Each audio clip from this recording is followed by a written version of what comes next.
pray to God, y'all, but I like Lucifer best of all. Don't keep Satan waiting.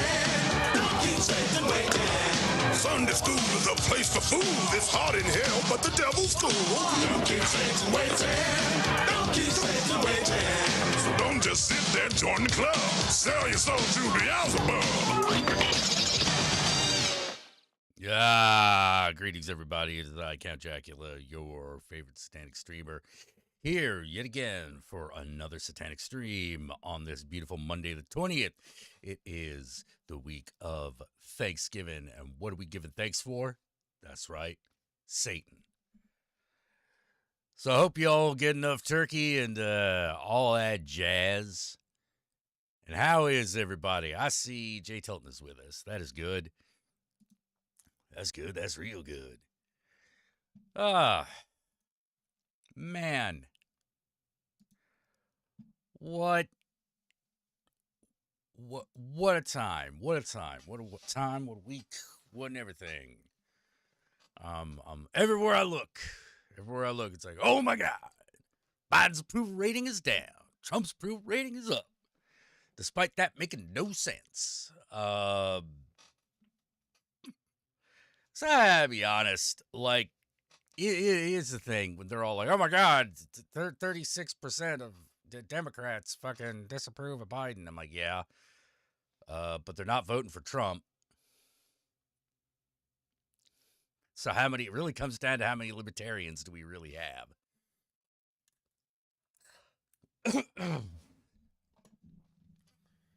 You know, because even, you know, like, if they're like, oh, we're all going to go to Trump, well, if there are enough of them, that might matter.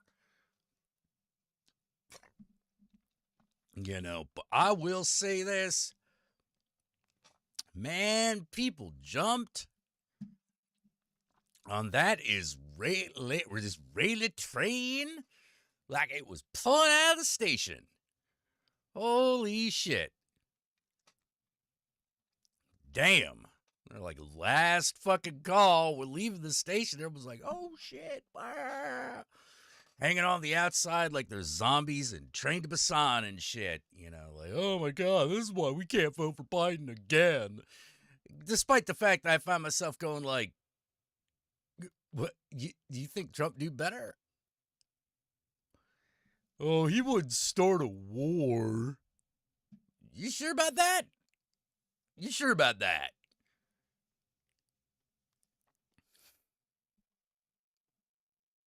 You just let Israel sit and spin, and you think that would be better? No, that would not be better. Oh,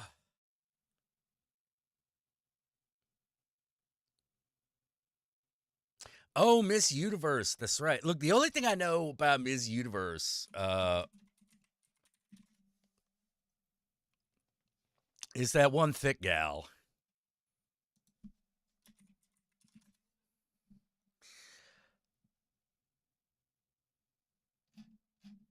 That's really all I know. Everything else is just like, you know, whatever.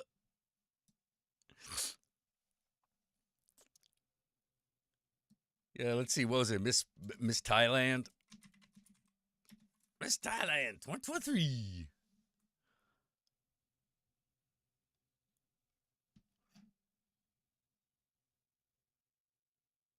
Yeah, she's nice. She's pretty. Costume's great. Yeah, like the Miss Thailand costume is awesome.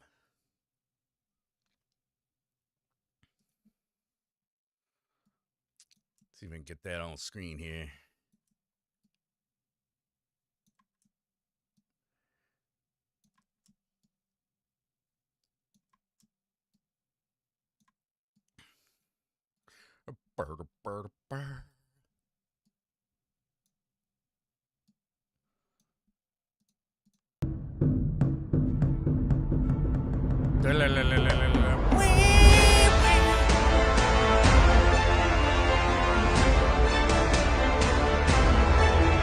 I don't know if we need that like Marvel trailer music, but you know, whatevs.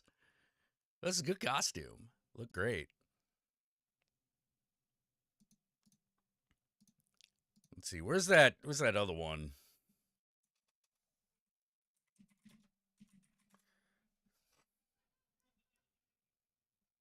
The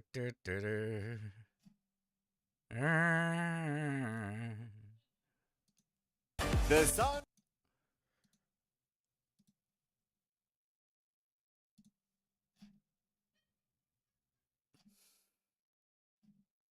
There's got to be a way to find it. Hold on.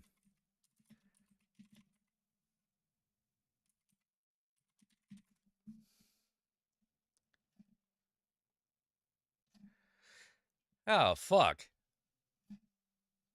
Okay, wait. Here we go. Yeah, I'm 18 years old. Fuck it. Why? I'm not trying to go to a porn site. It's just Miss Universe. Fucking. Okay, it's Miss Nepal. All right.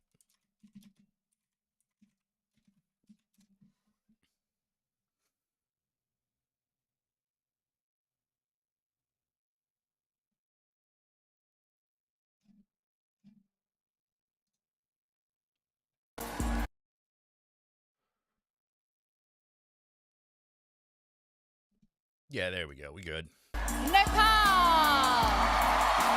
Jane completed nursing school and plans to pursue a business degree in the future. This persevering 23-year-old overcame a series of mental and hormonal changes to boost her confidence and become the woman you see on stage tonight. Nepal. Okay, weird.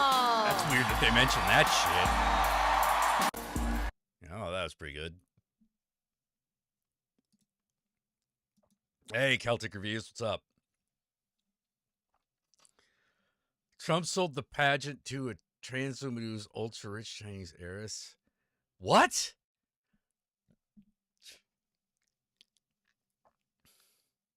Huh.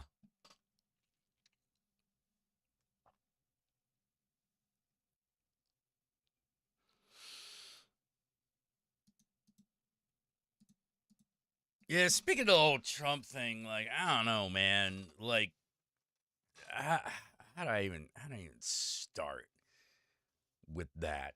The fact that the presumptive fucking Republican nominee is just going to be in jail or in court most of the fucking election season is wild to me. It's fucking wild. And I'm not saying, I can't say yet whether or not he will win a general, but I don't know how he's gonna win a general because, like, there's got to be enough fucking people who during a general election gonna be like, you know what? What's he gonna be able to do in jail? I mean, sure, they'll probably put him in like special jail, but what?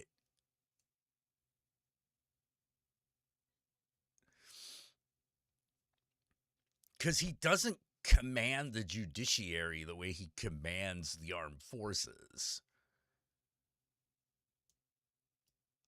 Sure, he's got a lot of influence, but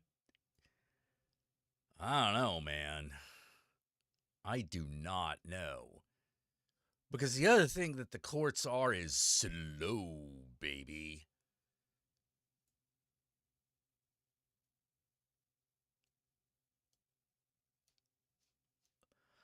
Like, they're going to take forever to determine whether or not he's even able to, like, handle the daily information that the president gets. Whether it's going to be allowed in.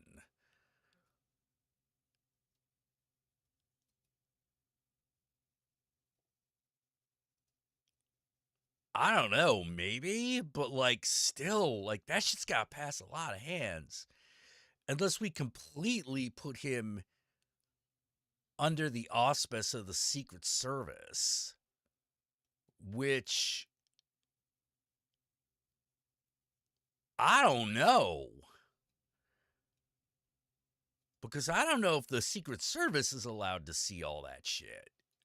It's going to be weird.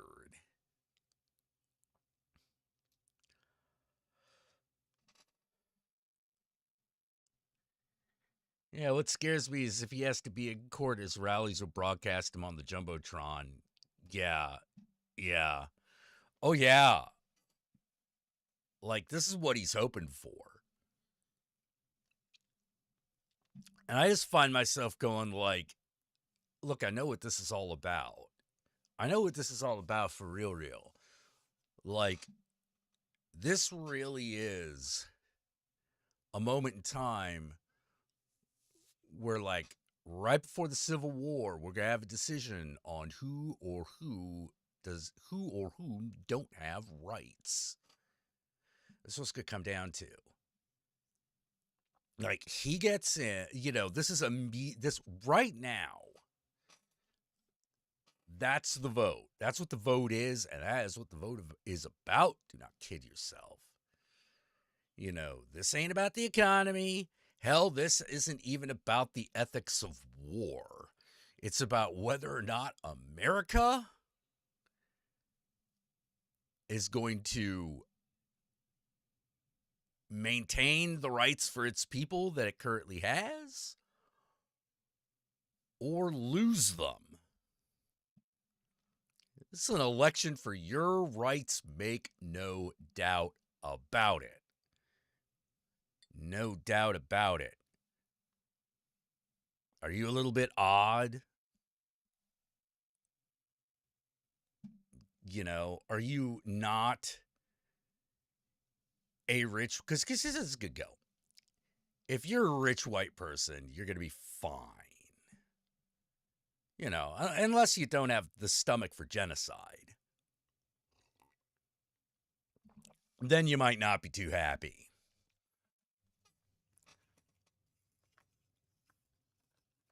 And if you're not rich white, you're still going to get it in the ass. You're still going to get it. You're going to get it in the ass. They're not going to, no consent. They're just going to do it. But they'll probably let you live. Probably. And if you're anyone not in those two categories, ooh.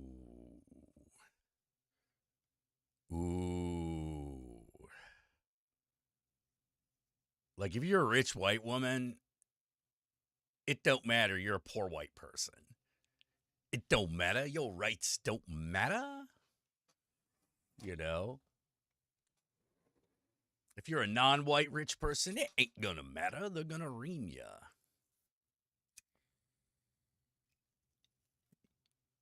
And everyone else is gonna get real fucked. Poor black, poor Asian, LGBT, all that. You fucked. You just fucked. And America goes down the tubes. It completely goes down the tubes. Because I'll be honest, I don't think we got the stomach for civil war. Nobody in America got the stomach for civil war. Not neither side. So we're not going to do that. At least not yet. But what we are going to do is we're going to start monitoring and arresting a lot of people. Civil rights, you can kiss those goodbye. They're gone.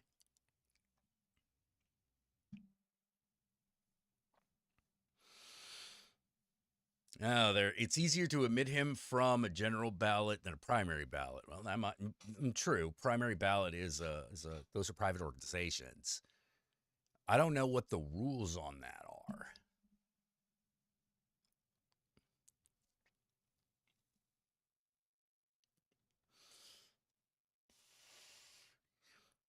Well, that's an interesting point, Sue. You're right. It could be harder to get. They could keep him off the general. I don't, but like I said, I don't know what the rules are. Let's check it out. Rules for being on general election.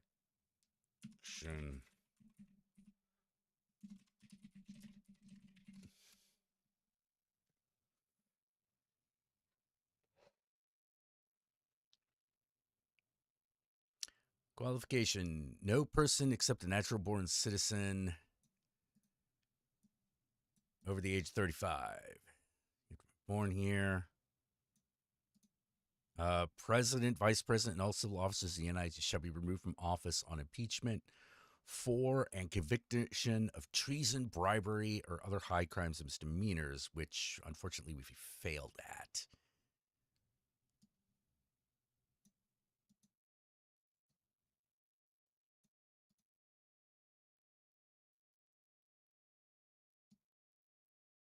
Unless that's what's happening now. Fucking hell. Okay, let's see.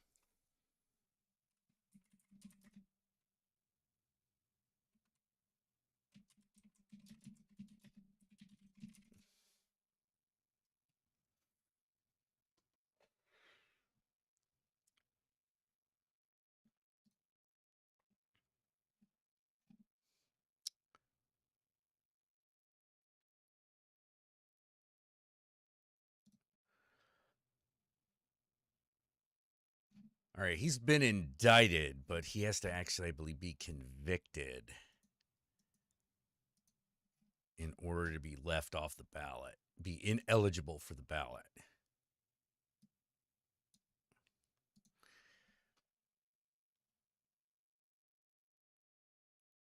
They're not going to vote for RFK Jr. I guarantee it. I can guarantee you that.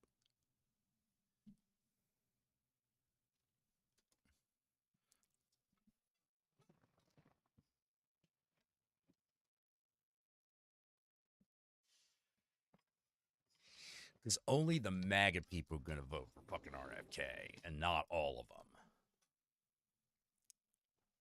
And you don't have to be full blown MAGA to be fascist in the Republican Party anymore. You know, so they're craziest people will vote for him. But I mean, come on, get real.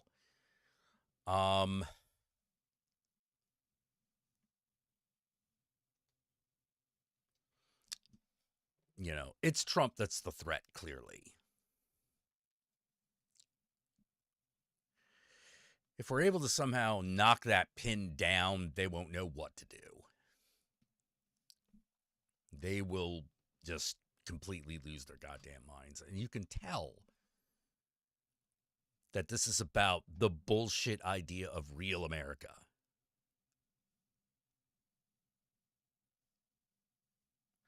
Yeah, he can claim whatever the fuck he wants. Like, the one thing that is clear is that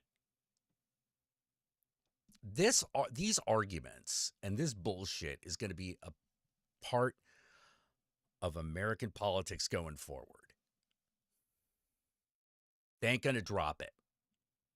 They're not going to drop January 6th. They're not going to drop the racism. They're not going to drop any of that. They're going to keep going full bore with it, whether or not Trump is the candidate or not. They're going to keep going for it. And I'm having to listen to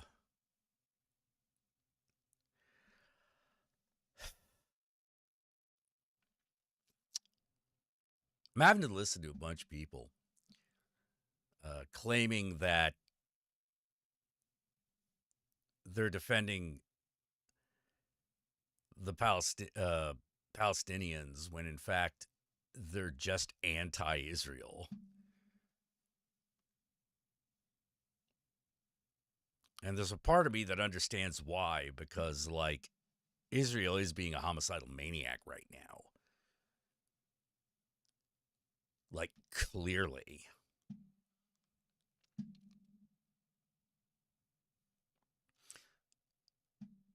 The trouble is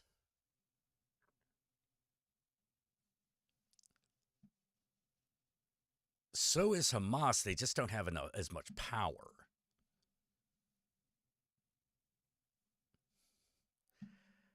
And us not getting involved doesn't change that.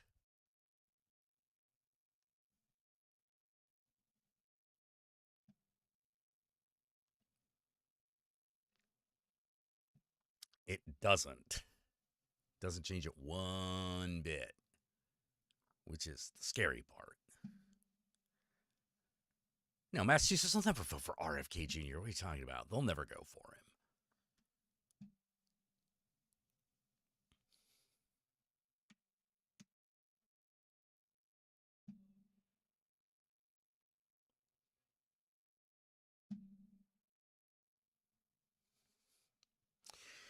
Oh, yeah. No, RFK don't have the cachet of Ross Perot. No. Not even close. So don't worry. That's an outside chance.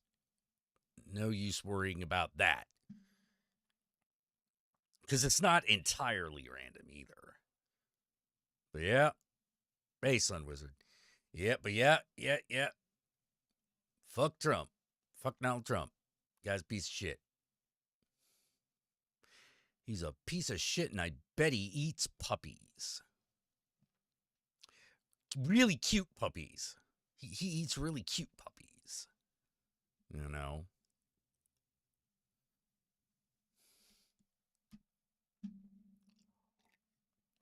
Only eats really, really cute puppies that are all destined to become best boys, you know?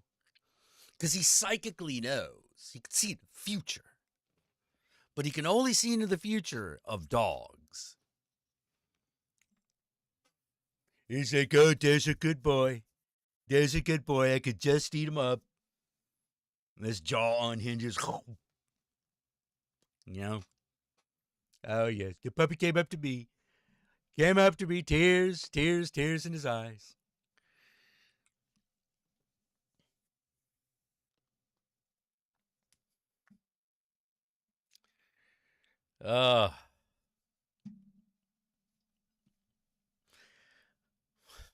But yeah, a little upsetting to hear people go like, oh my God, we can't vote for Joe Biden. He's a warmonger.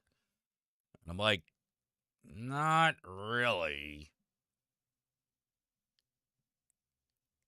I mean, don't get me wrong. I don't think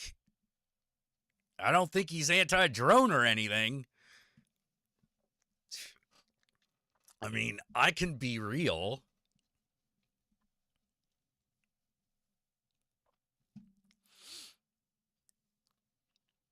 Yeah, we like when Keanu Reeves goes John Wick, not nation state. Yeah. Yeah, pretty much. Pretty much.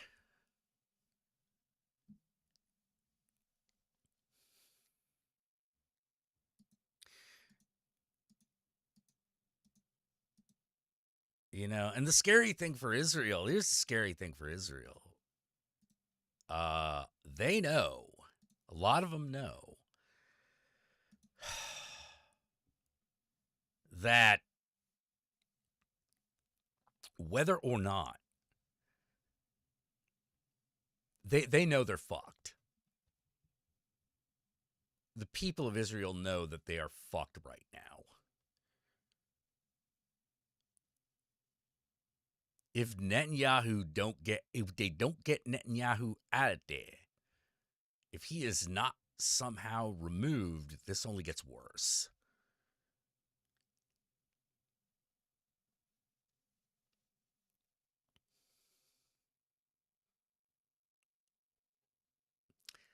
It's the thing that's like,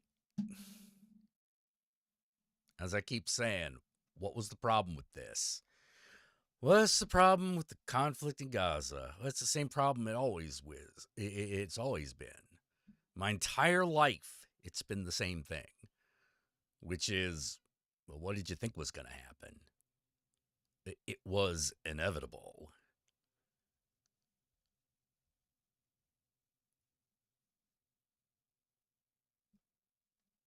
It was inevitable. That's just it. Don't know what to tell you. And it's one of those things where it's like, well, America could stay out of it. America can't stay out of it. We can't stay out of it.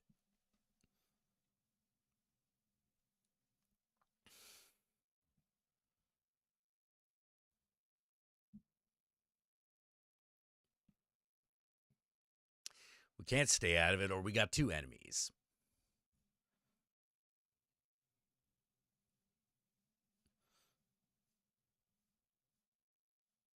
So I find myself going like, this is not about whether or not Joe Biden, hates the Palestinians. This is about whether or not Joe Biden is going to defend American interest.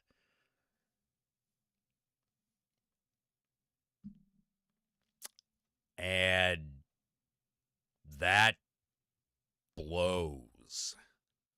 It blows.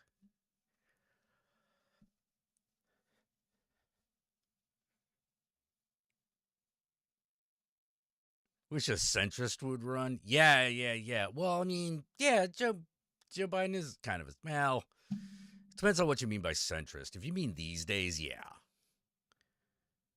Actually, these days, I wouldn't even say he was a centrist. I would say that American politics have shifted so far right. He's on the left, but only relative to the American center.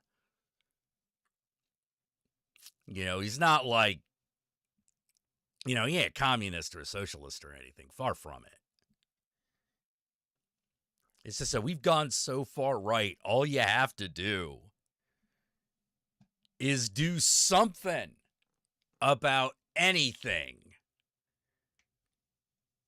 to make things better. Hell, just to pay the bills. Now you're a leftist. In American politics anyway, comparatively.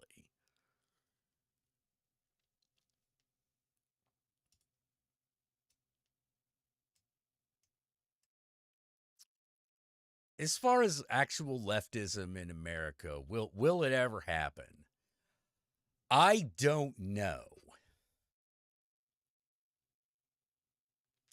I don't know, but the thing that I find most encouraging is that the leftism in America is not really seen on the political theater, but on in the economic theater. Jobs, workers' rights, things like that. That's where I'm seeing the shift.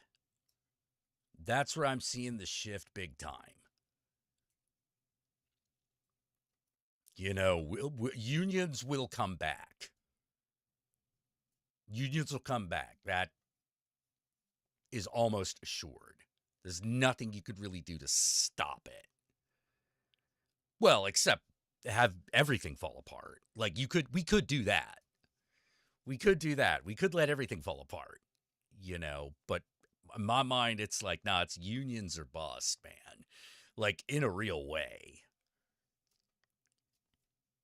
Because you can't.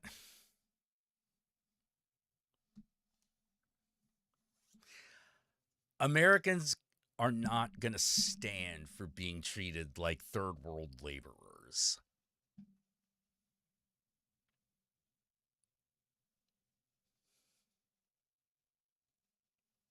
I find it funny that everyone has got their guns pointed at the government. Well, if the government tries to come and take it.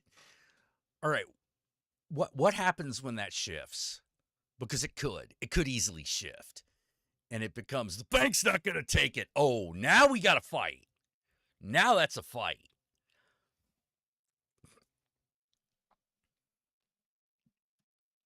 Once you go from the government to just capitalists, rich fucks with personal armies, ooh, that's a fight you could conceive of. A bunch of citizens with guns could conceivably win.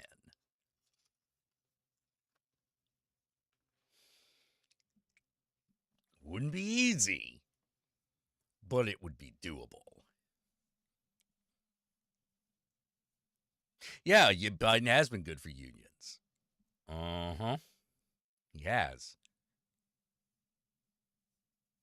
Hey, Count Scapula.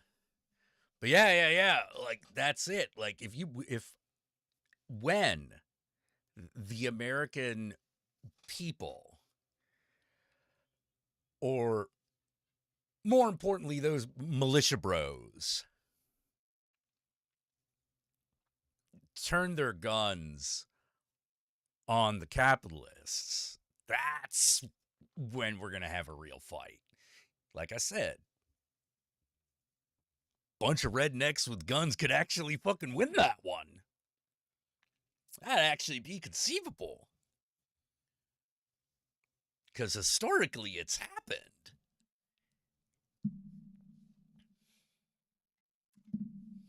Because at that point the government has to step in and pick a side.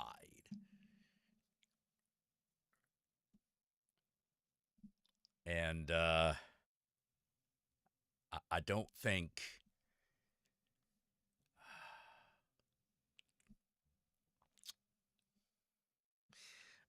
that's going to go the way the big capitalists and the billionaire class want it to.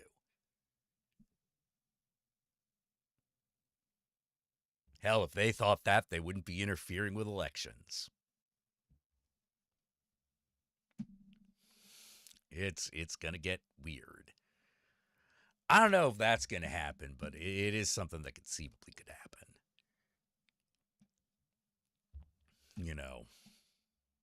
And at that point, the revolution will not be YouTubed. It will not be YouTubed. Or rather, it will.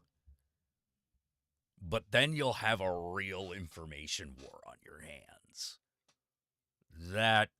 And that'll be weird. That'll be interesting.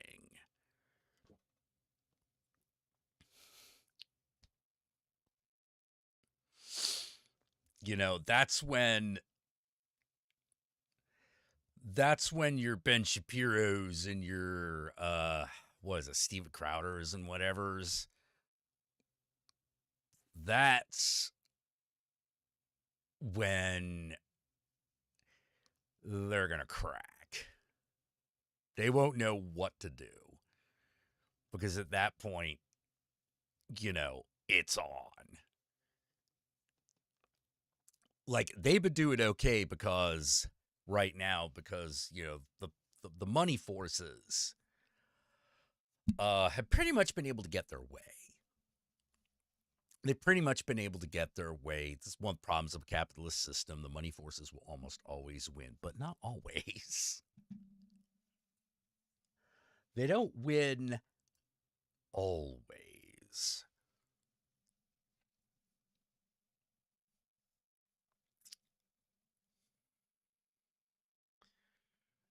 You know, it's gonna get interesting. It's gonna get interesting.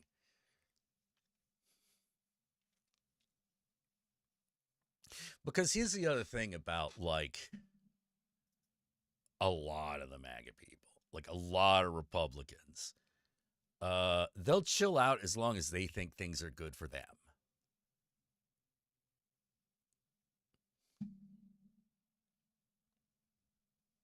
They do every time. All right, see you later, Jay Tilton. They do every time. They do it every time. You know, now the MAGA people still around are crazy. But all you have to do is kind of stop paying attention to them.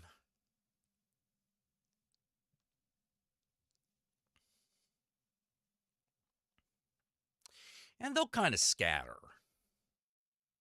Sure, there will still be some of them. You will occasionally still find people like I don't know if you remember, for those of you from the 80s and 90s, if you were there was a guy named Lyndon LaRouche who always ran for president even though he had been jailed.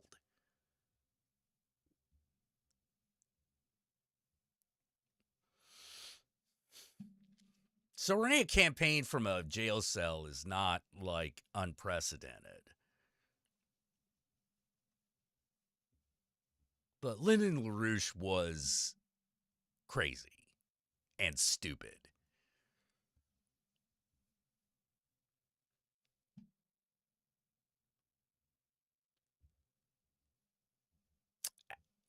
Noticing a pattern?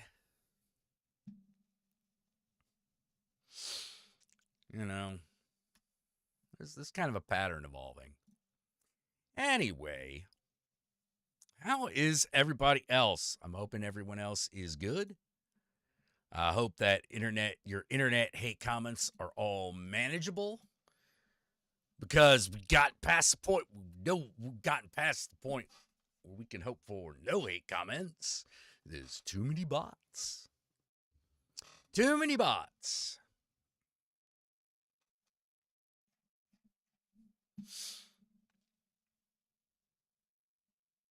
All the fake e-girls that follow me on TikTok are gonna start telling me to vote Trump any minute, because I already got a few of those bots that are telling me, "Oh my God, can you believe what's happening in Israel?" And I'm like, "Yes, I can." Goodbye. I can totally fucking believe what's happening in Israel. I'm watching it happen. You know, motherfucker, you won't let me not see it. I'd love to not see that shit, but like, nope. Nope, can't do it. World won't let me. So what I'm saying is that Thanksgiving, for those of you going off to visit family members that you don't politically fucking agree with, you're in for a humdinger of a week. You're in for a humdinger, because you know Uncle Bob or Uncle Travis or Uncle Skeeter, Cousin Skeeter, gonna bring up Israel. Get ready. Gonna happen. Unless you like me. Unless you like me and instead spend time with friends rather than family you don't like. I'm also not spending time with family I do like. And one of the things I do appreciate about the family I do like is when politics comes to the table at Thanksgiving, no, time for the Illuminatis to shut that shit down. No, to shut it down. And I'm like, I know who's in charge around here. Aunties are in charge around here. Fuck that. They say no politics at the table. Bam! It's done. It is done.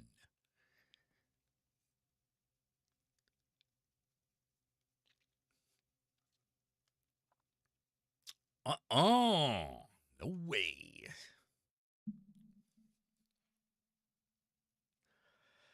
Oh.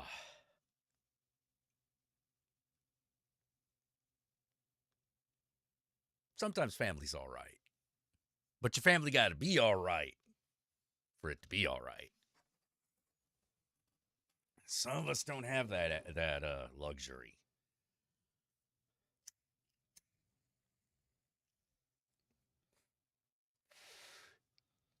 Hell, I had to cut my entire mom's side of the family out.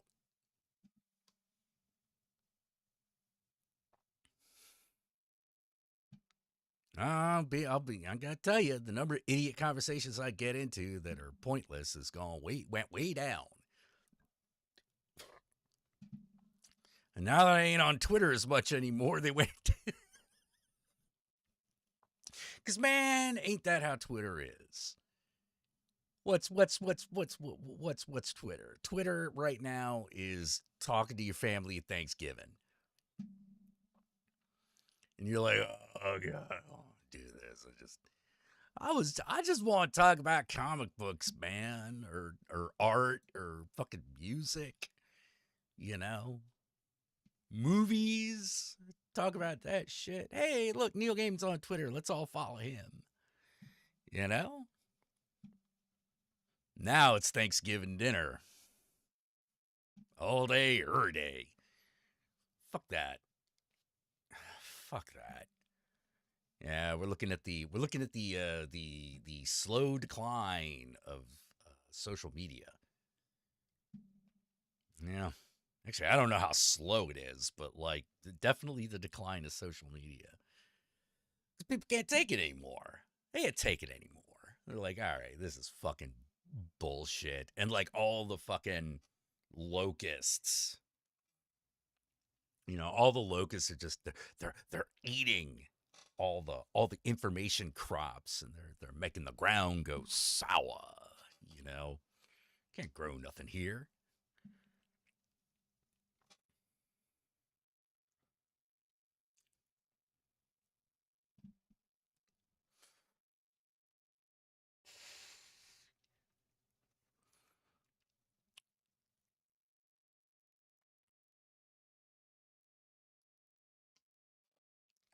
And a little Thanksgiving Day politics tension can be fun. No, I always hate it. I always hate it.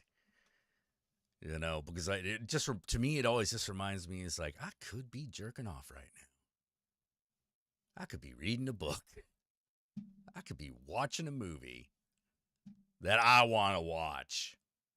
Not Harry Potter for the billionth time.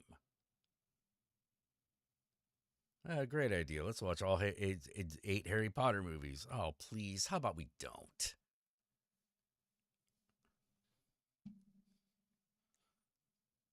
Changing X to Twitter to X was the wake-up call, I think. I think it was. I agree.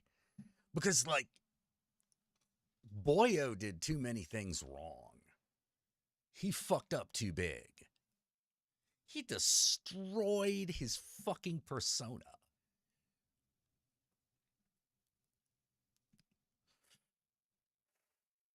He destroyed his genius facade.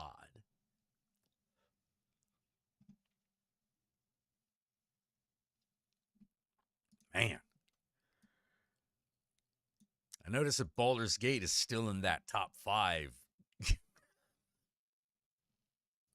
Oh my God. Is Harry Potter a Thanksgiving Day type of movie? Yeah, a lot of families watch it because, like, that's when Harry Potter movies would, like, come out around Thanksgiving.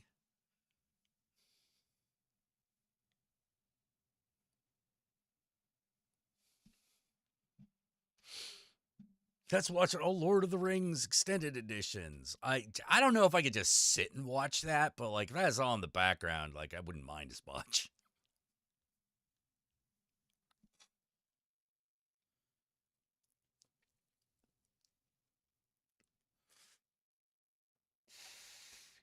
You know what? I think I should be in charge of the Thanksgiving movies.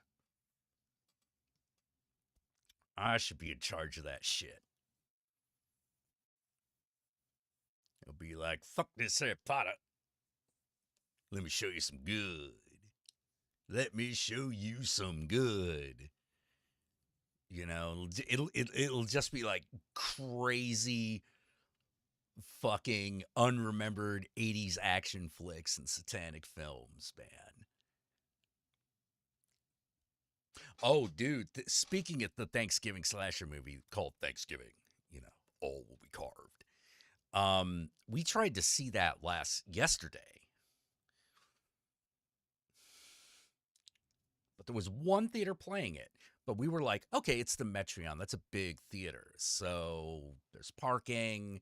We'll have to go downtown, but we could deal with this. We get there, the entire area is closed off. And we were like, closed off? Why is this closed off? Like, literally, we can't get in the parking structure. There's nowhere to stop the car that is closer than like 3 blocks. And even then, that's just legally. Like, practically, there's no parking.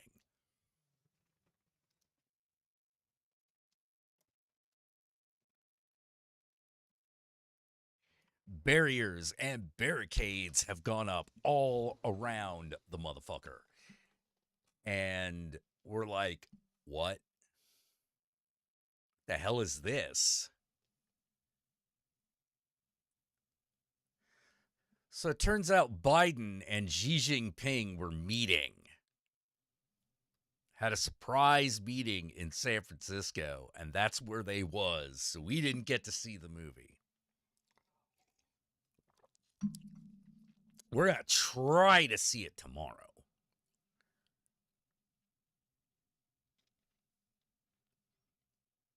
I'll show you the real Harry Potter part on the first Troll movie. Fuck yeah. Did Ernest ever do a Thanksgiving movie?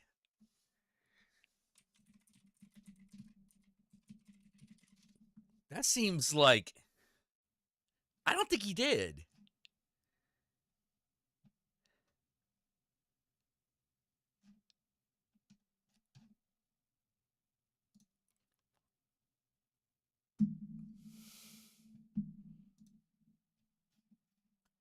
No, it doesn't look like there is. Huh.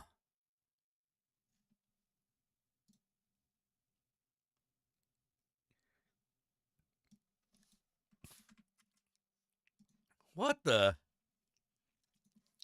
Huh.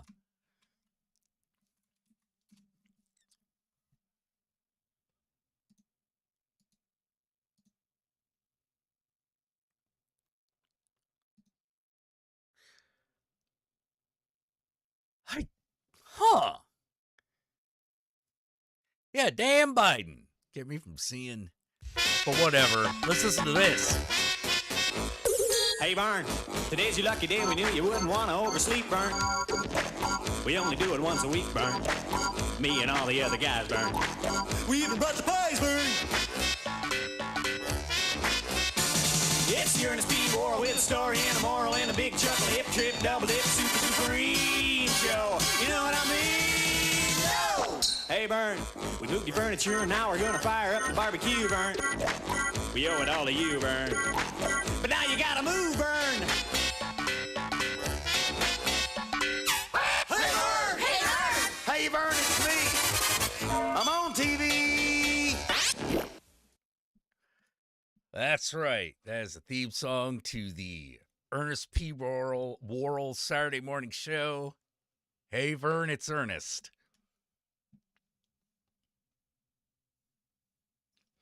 That's what that was.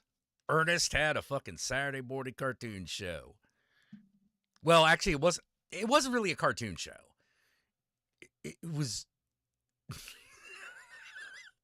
it was just Jim Varney doing crazy shit.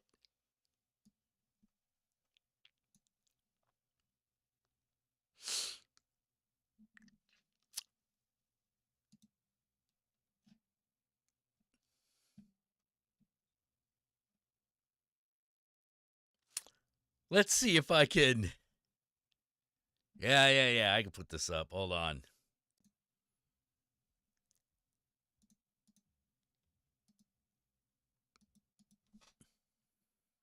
Oh, come on, man. What are you doing?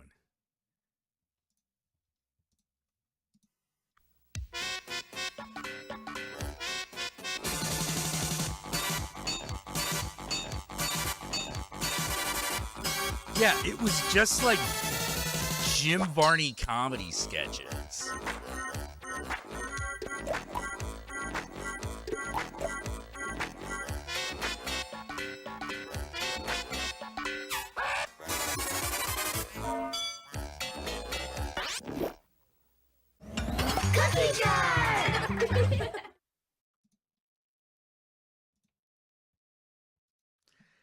Yeah, that was the thing that happened. Oh, God. Hey, Vern, look at all these neat old clothes I found up in your attic. Old jackets and shirts and hats, even some neat old uniforms. You know, Vern, I bet you could be anything you wanted to be just by putting on some of these old clothes. Know what I mean? Roger, Wilco on pitch bad. Can you bring me in? Yes, we can bring you in, Roger Wilco, on number 12. I see him, sir. We've got him on radar. He's coming in? Yeah. Still got an engine. It's just like the commercials he used to do. Vern! Vernon, help! I've got cobwebs all over me, Vern. I'm going to be eaten alive by cobs.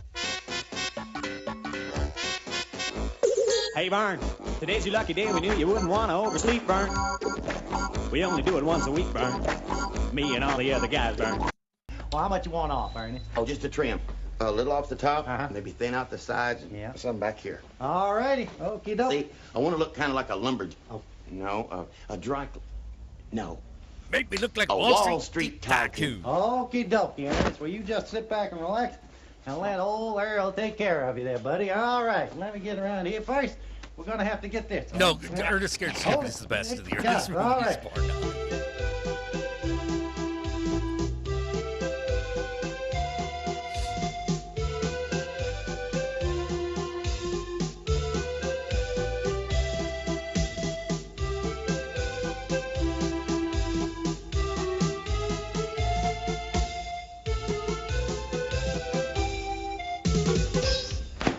All righty.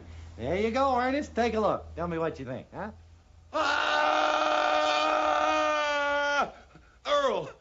I told you I wanted to look like a Wall Street tycoon. Ah, silly me. I thought you said a clock set on noon. But what do you think? You like it?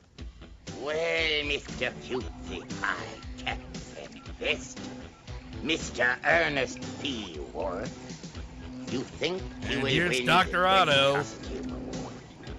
Well, I, Dr. Otto, the naive, semi-mad scientist, have created a costume more bizarre, more creative, more unusual than any outfit ever worn in this part of the world. It's weird. It's scary. It's... No, it's too ugly. After all, I have a reputation to think of. Perhaps I should go back to something more festive, like this. The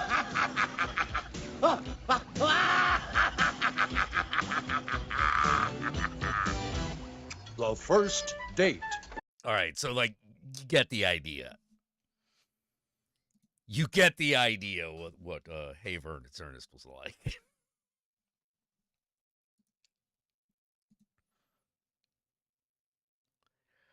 Oh my God. Yep. Sometimes you look back and life was good.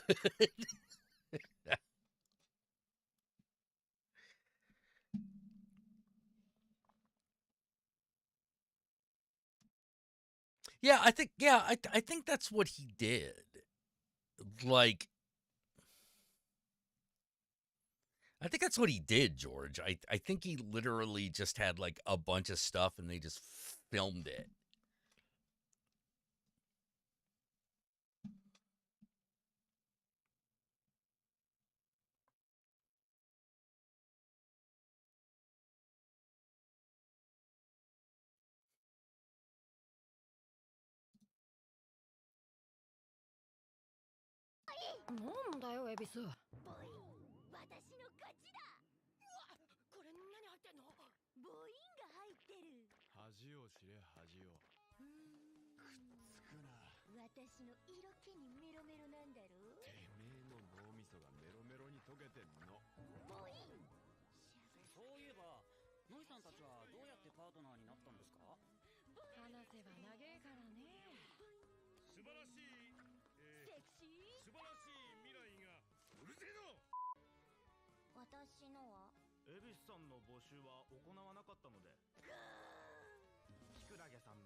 Oh my God.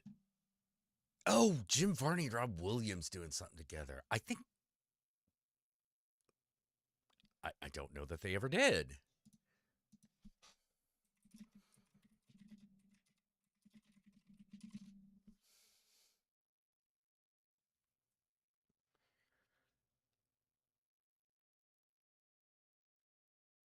There's an interview with both of them.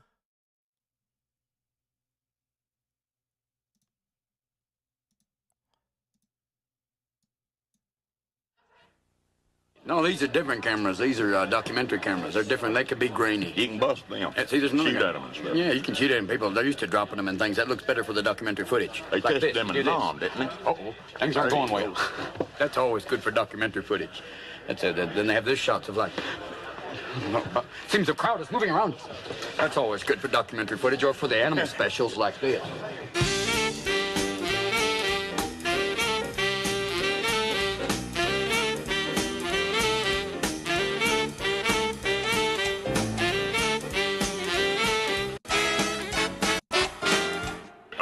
This is what it's like back here. We're just hanging, fishing. Yeah, I'm just crew. We just rubbing elbows back here at these stars. We're Teamster replacements. We're stand-ins for Teamsters. We're part of this whole thing, the program here. That's it. Job trainees. How about What it? the hell's wrong? That thing ain't adjusted. Look at that. Let me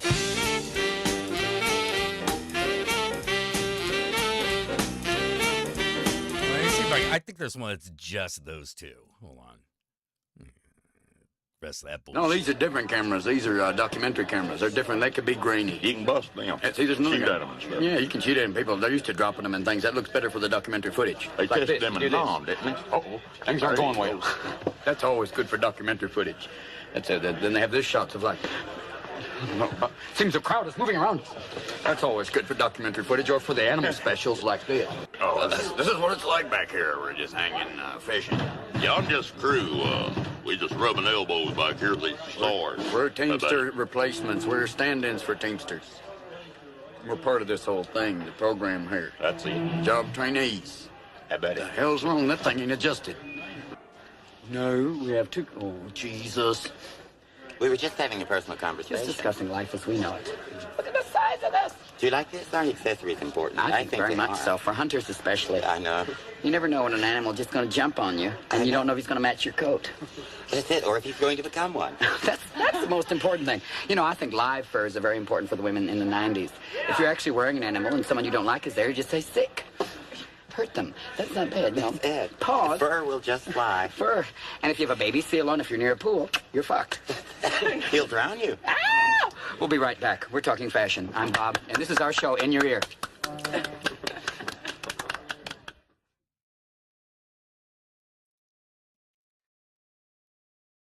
That's a little taste of what could have been.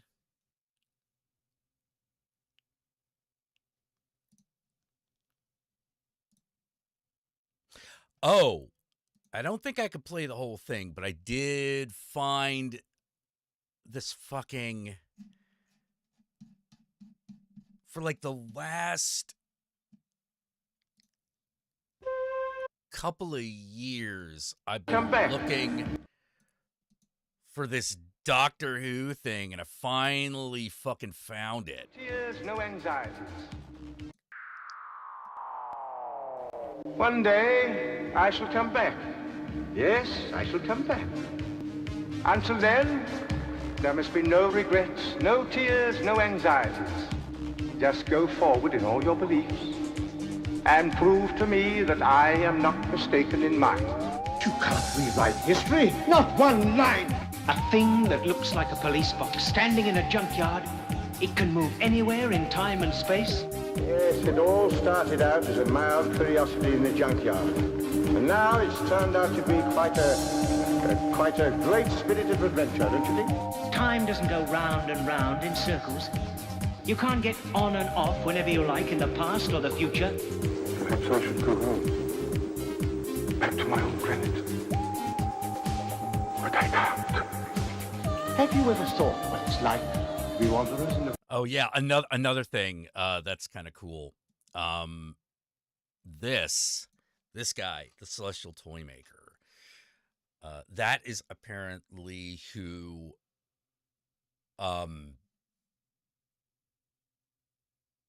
fuck, I forgot his name. Doogie Howser. Who the fuck was Doogie Howser?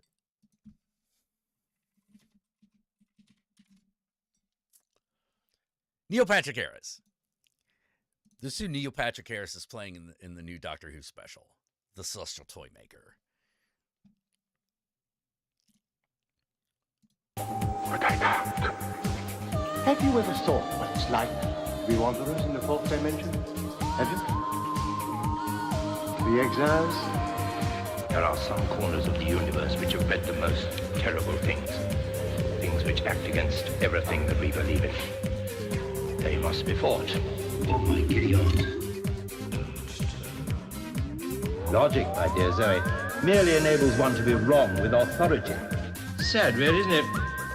People spend all their time making nice things, and other people come along and break them. Bang! Bang! Bang! Bang! Nothing in the world can stop me now! You need to be angry if you come here! I'm a genius. The time has come for you to change your appearance, Doctor, and begin your exile. I reverse the polarity of the neutron flow. Reverse the polarity.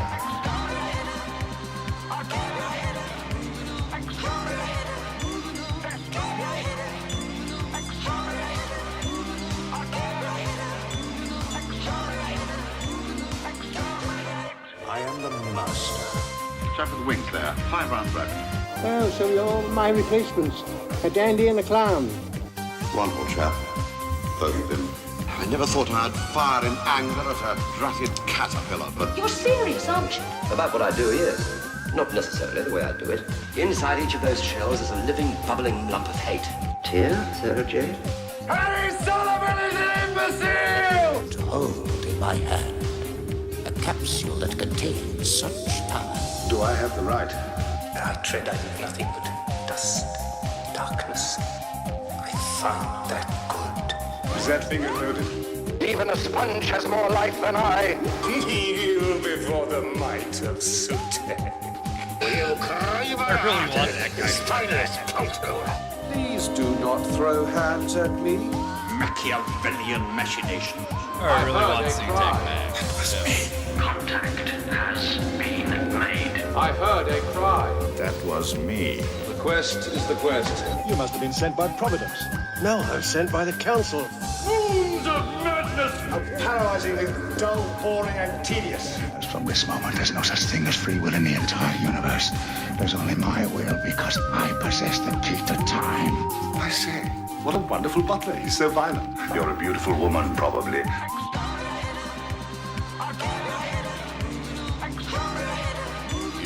Good stuff.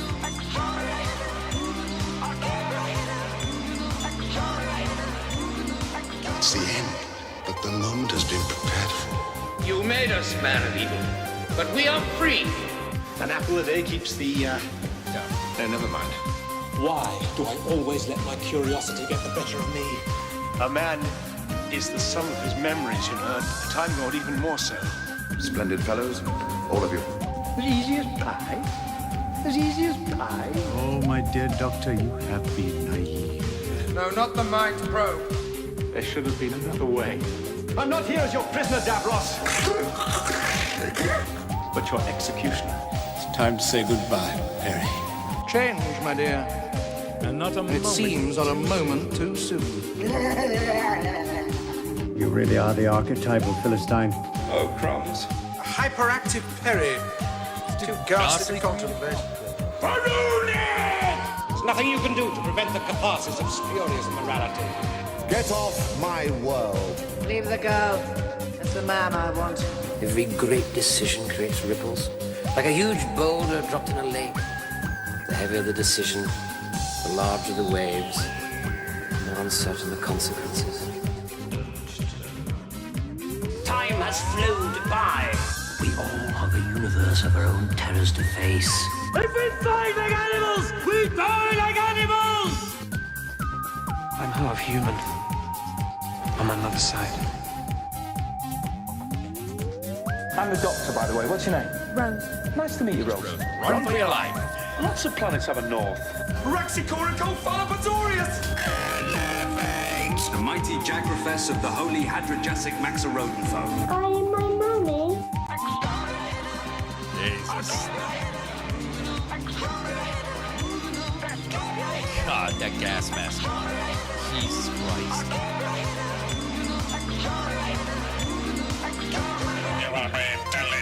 Hungry? Don't turn around. It tastes like chicken. This is a story of how I died. Eat you up all, Platoon, platoon upon the moon. You are not alone. Tonight, I'm going to perform a miracle. We are the family of blood. Don't blink. I am the master. Information. You are all going to die. She is returning. The circle must be broken so that we can sing. Hello, Dad. She's my daughter. Flapper or slapper? Hey, who turned out the lights? Alonzi. You told me I was special! Detonate the reality bomb! You will knock 4 times. The Time Lord Victorious is wrong. I don't want to go. I'm the doctor. I'm the bloody Queen, mate. Would you care for some tea? If you had any more tawdry quirks, you could open up a tawdry quirk shop. We need to talk to Vincent van Gogh. The Doctor will destroy the universe. I despise Christmas. Silence will fall. God, that was such a huge disappointment. Silence. Bye, Gum. I'm your daughter. I think that's Hitler in the cupboard. I am blinded by His Majesty. Stormageddon, Dark Lord of all. Doctor. Oh, I know. What happened to the other people who travelled with you? Some left me. Some got left behind. Some died. This is the story of Amelia Pond, and this is how it ends. I am the Doctor, and I am afraid. The Crimson Horror. What I did without choice. Gallifrey falls no more. This world will burn.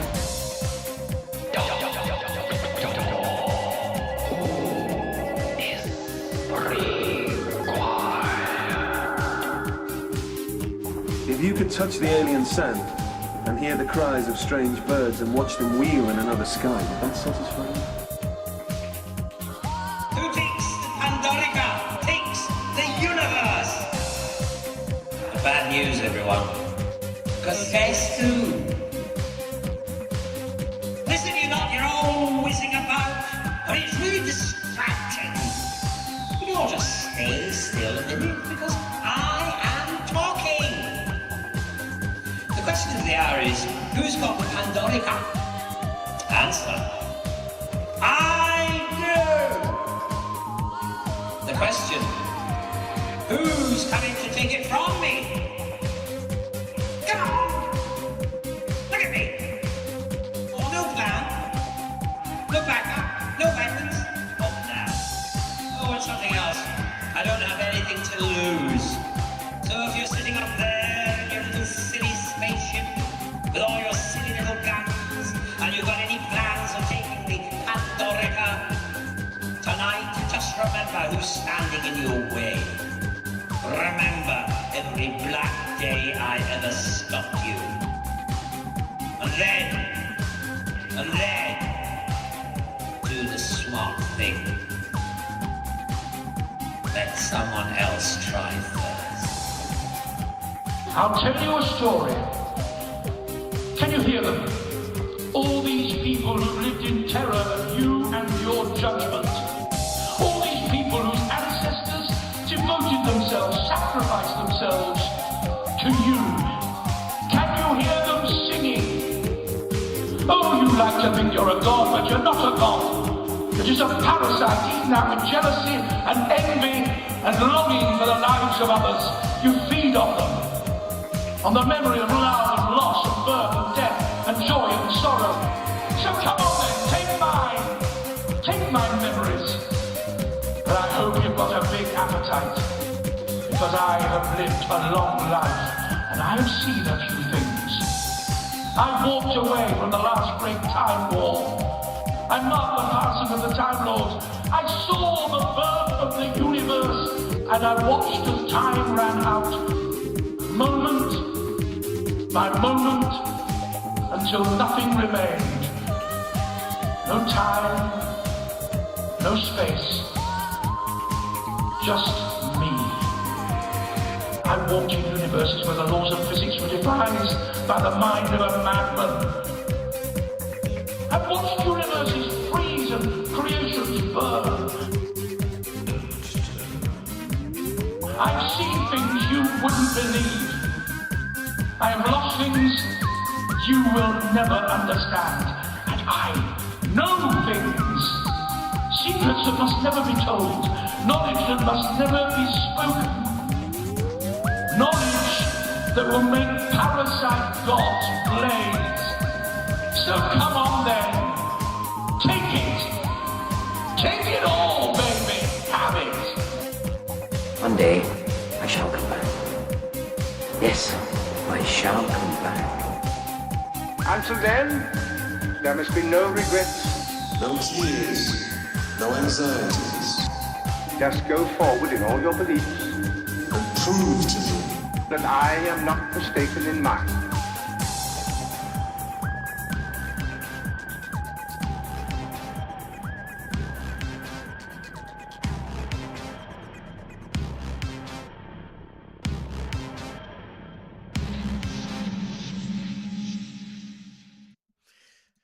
now we're on the 60th. He did do, which apparently he's gonna do another one for next year. He did one that goes all the way up to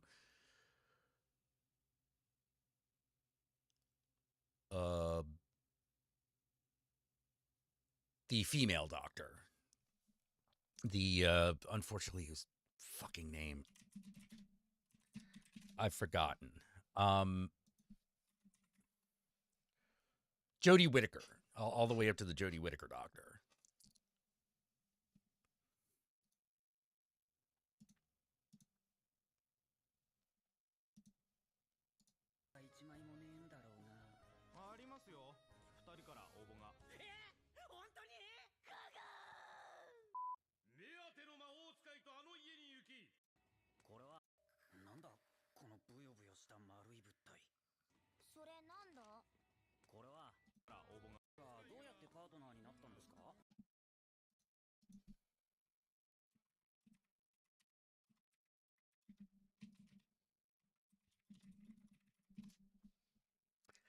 Jodie Foster.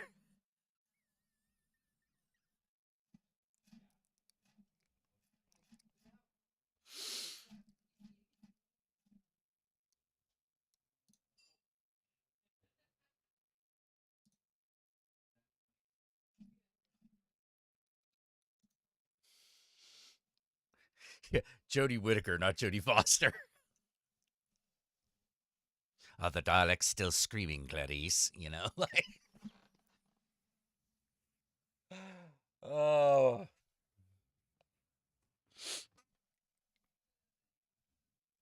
Yeah, Doctor Who is basically sci-fi Merlin. Yeah, he's a wizard, a god, you know, like, you know, shit like that.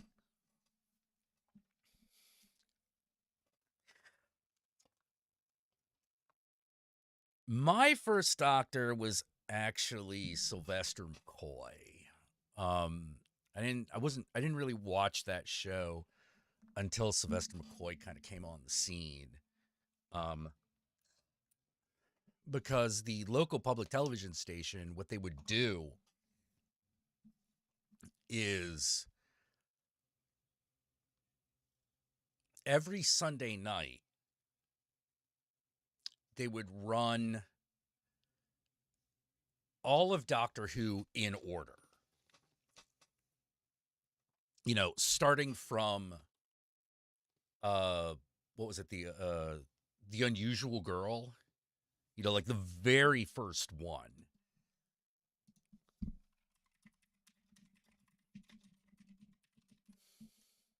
The Unearthly Child, that was it. Starting from The Unearthly Child, ending at the end of whatever season they had just been released for distribution in America.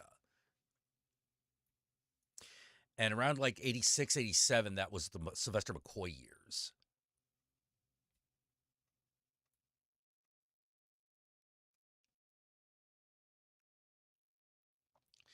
And then, of course, like, what happened was after the last Sylvester McCoy episode, which was, I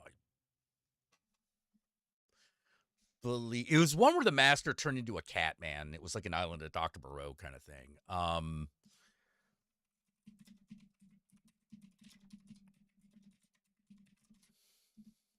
Survival, yeah.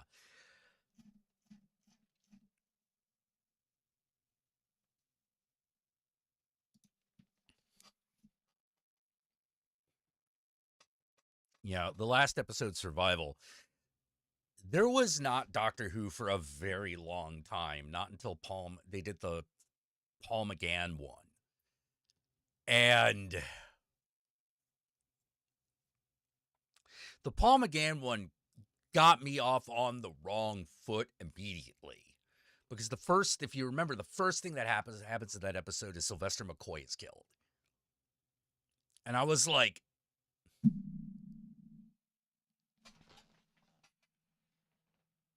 I mean, I knew you were going to have a new guy. That I wasn't fucking shocked about, but I felt kind of insulted.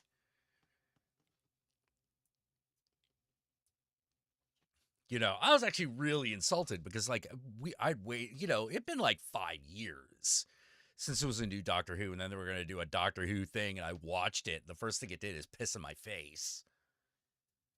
And then it did that I'm half human on my mother's side thing, and I was like, all right, I'm out. I'm fucking out. But I watched the rest of the episode, and just watching, like, Eric Roberts be the master, I'm like, this is kind of working, kind of not working. Like, don't get me wrong, there was nothing wrong with Paul McGann. Paul McGann was like the one thing about that thing that thing that worked. Everything else was just a hunk of shit. It was just shit.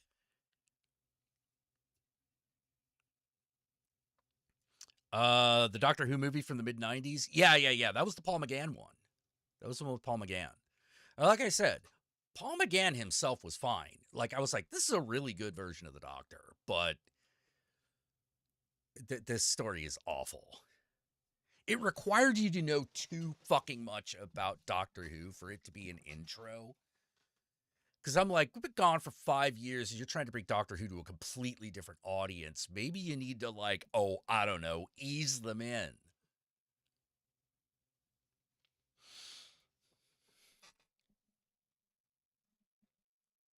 You know, like, maybe ease people in a little bit more. Oh, if you want to get into Doctor Who, where would I start?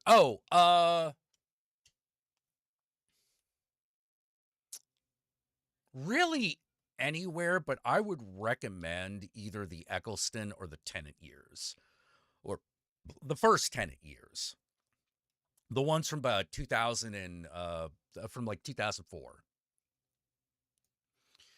You know, I would go back to like 2004, between 2004 and 2010, and I would start there.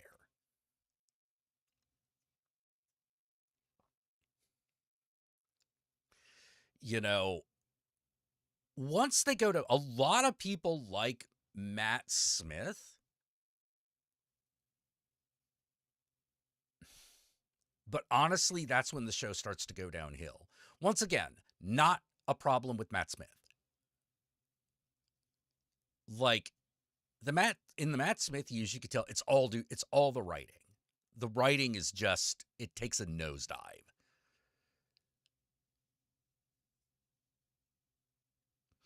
Yeah, Fox did try to use it as a backdoor pilot for a series. Yeah, they did. It failed spectacularly because, I mean, when you watch it, you're like, if I was just coming on to the series, I would have no idea what's going on. Like, because it starts with a regeneration. We meet one guy, he's killed, then there's a regeneration. Everyone's like, huh? Like, if you didn't know nothing about Doctor Who, I'm like, do you maybe want to, like, establish the time traveling thing first? Because we do actually kind of have to establish that. Oh, God, I'd avoid Torchwood. I hated Torchwood. I thought it was terrible.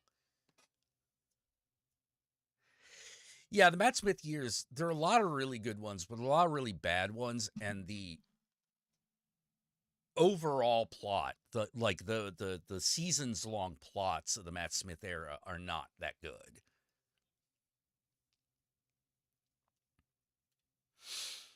You know, you start watching the Matt Smith era, you're going to be like, actually, this is pretty good. Keep watching. It doesn't last. And unfortunately, it was the same writing team who did it when Peter Capaldi was there. And once again, the Peter Capaldi Doctor is great. Here's the thing. None of the actors who've ever played the Doctor were bad. None of them sucked.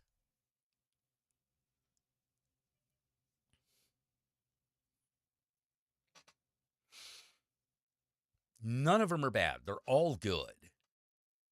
But that doesn't mean the show is of equal quality.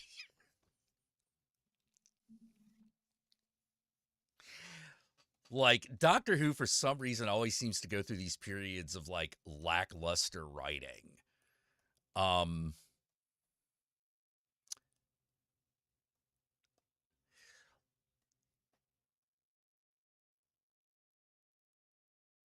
Oh, yeah, Peter Capaldi should have deserved way better than he got. Yeah, for that matter, so Jodie Whittaker deserved better than she got.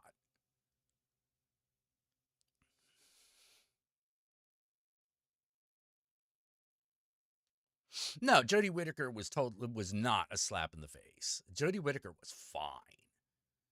Jodie Whittaker was fine. You know, the character was fine. The actress was fine. You know, you're like, yeah, no, this feels like the Doctor, you know. You could tell she was trying to channel a lot of Tom Baker when you watch her episodes. Like she's channeling a lot of Tom Baker, you know. Hey, Town Eccentric. Yeah, and her story, her there are a lot of really good stories in her run as the Doctor.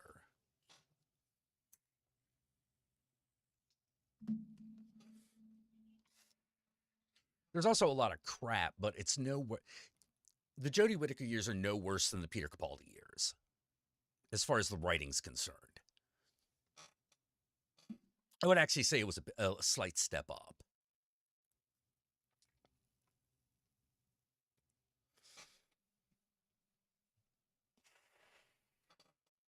But the reason so many people are excited for the new one is that Russell T Davies is back in charge. And Russell T Davies is the one who brought Doctor Who back from the abyss. He did all the Eccleston years and all the Tennant years.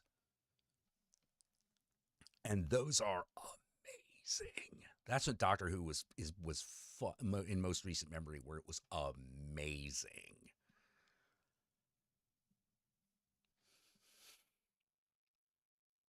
Oh yeah, John Pertwee. Yeah, Third Doctor is great. Oh, we're talking about Doctor Who. Oh, The Timeless Child. That could have been better.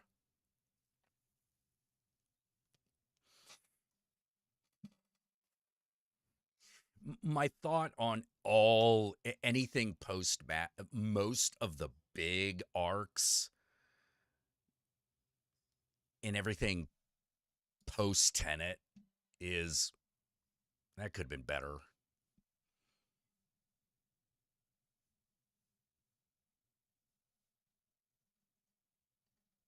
A lot of people are turning on right now because he's changing the lore of Doctor Who. Yeah, which is... Oh, they're turning on Russell T Davies because he's changing the lore of Doctor Who. No, it needs to change. Shit needs to change, but don't... Dude, here's one thing you gotta understand about the Russell T Davies. He loves Doctor Who. He loves that show. He loves that show inappropriately. And one of the things you always got to remember about the Rose plot, if he could have done it, if Russell T Davies could have done it, that would have been a homosexual romance.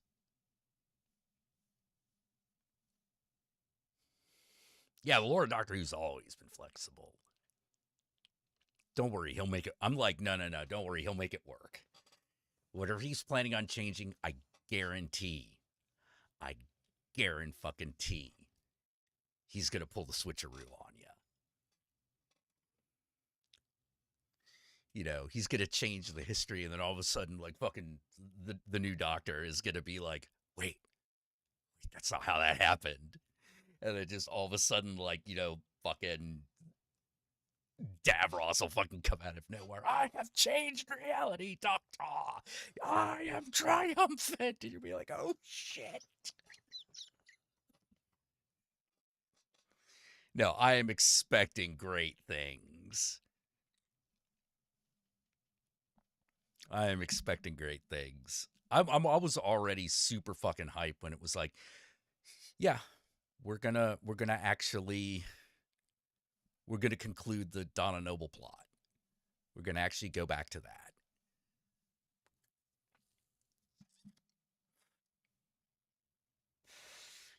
We're gonna do that proper, you know, because I'm pretty sure Davies is sticking around after the specials. Yeah, I'm pretty sure he is in charge again. So when the new guy shows up, like apparently he's still gonna be the showrunner.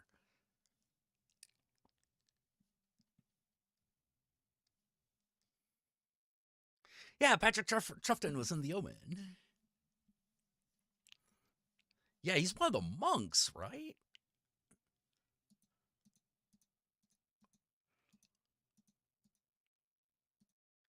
He wasn't going to get rid of the Timeless Child. Yeah, I know, but here's the thing. That's what I mean by Russell T Davies loves Doctor Who.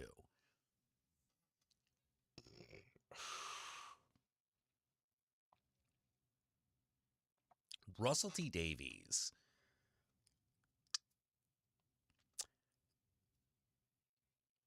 tries to keep everything in continuity as best as they can. There are a few times where I'm sure they like kind of dropped a minor ball or whatever. But like for the most part, everything that he did was in canon with everything previous.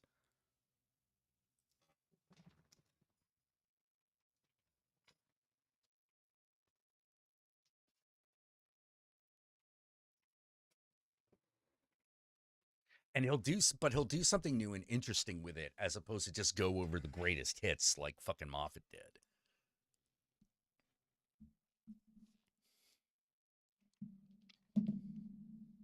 The irony being is that Moffat oversaw like the years when Doctor Who was most popular.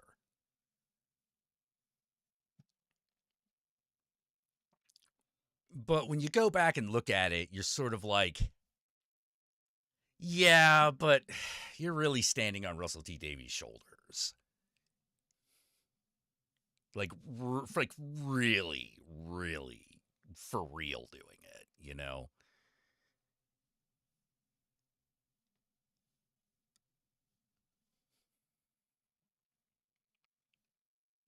Yeah. He'd do the Grant Morrison thing where he tries to keep everything in continuity as much as possible.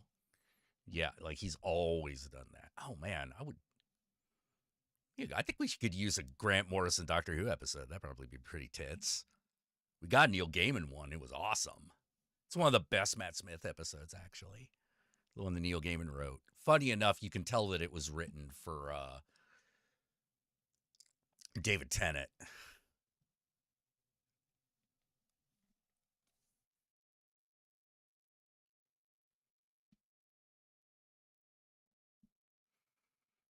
You know, and it was this beautiful like combination of like old Doctor Who and new Doctor Who. The Doctor's wife, it's really cool. Oh yeah, you should totally read it. Grant Morrison's run on Animal Man. It's fucking awesome. Yeah, anything on Animal Man that was written by either Grant Morrison or Jamie Delano is great. In fact, any of the Vertigo comics that Jamie Delano wrote are actually great. Jamie Delano is a really an unsung hero of the Vertigo line.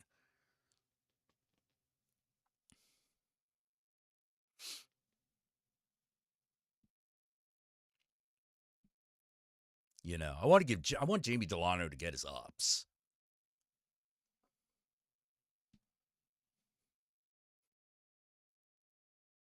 You love Batman, all right.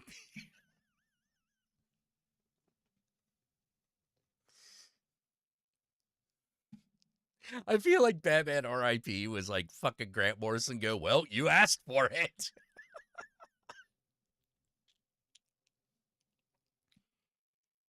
Oh, man, but this is the death of Batman. No, it isn't, you fucking idiot. Shut up. Of course it's not going to be the end of Batman. What the hell's your problem?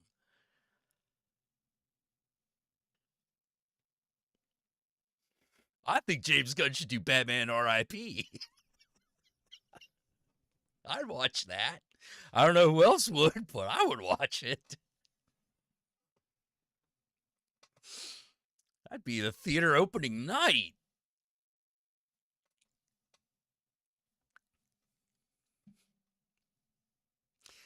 Yeah, the new DCEU. I don't know.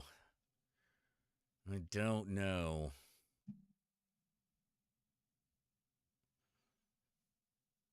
I think the DCMU is this kind of is so fucked. Like they are so fucked because like they're fighting such an uphill battle. You know, not just against like previous bad movies. That's bad enough.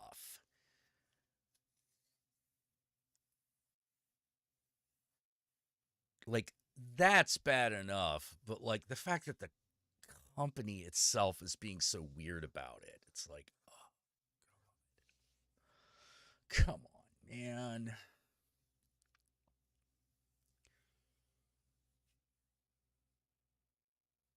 Yeah, James, a lot is resting on James Gunn's shoulders, and like the deck is super stacked against him.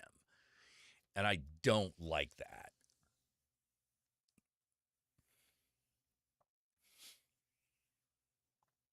Yeah, I don't know if you noticed, but I actually shaved my beard off. Because, like,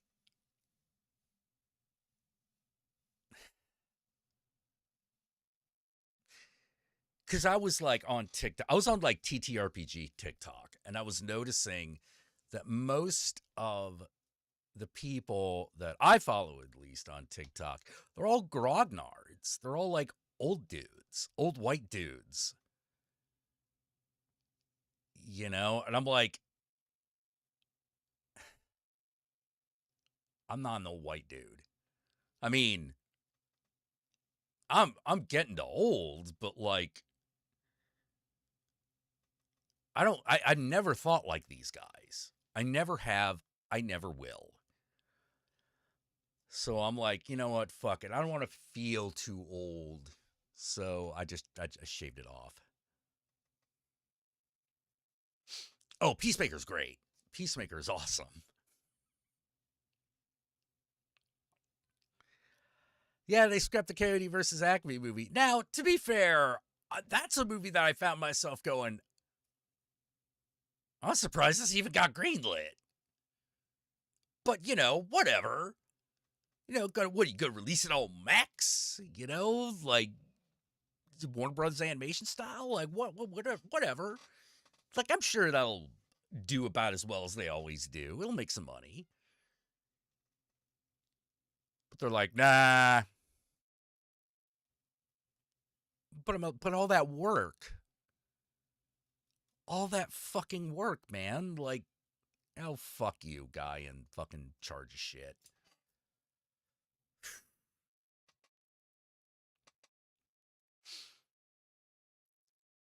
What was it, Zaslav or whatever that guy's name? Who the fuck he is.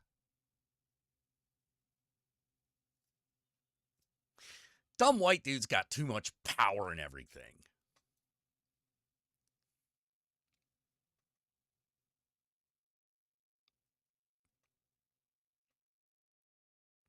You know, bitch about Kathleen Kennedy all you want. She didn't actually destroy Star Wars. Whereas I am watching some shit that people are white dudes, you know, the white dude guard is doing. And I'm like, whoa, you are wrecking shit.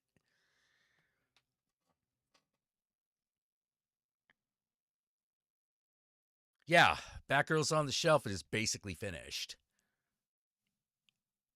Why? Oh, but no, we gotta put out that fucking Flash movie that completely tanked, which I could have told them.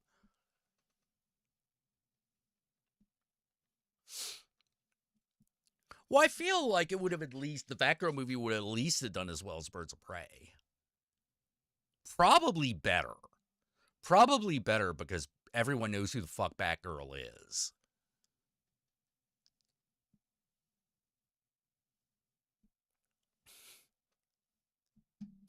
Yeah, put a chick in it and make her lame and gay. Yeah, the thing is that she actually doesn't do that.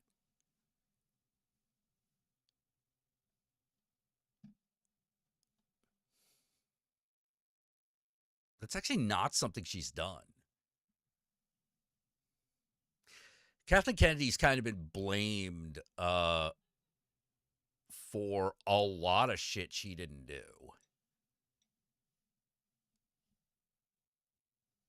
Now, if you want to say she fucked up that Han Solo movie, word. I will go with you on that. That was a terrible fucking decision to put, like, fucking Rob Reiner in charge. I'm like, no, people need something new. People need something new, not just, like, rehashed bullshit.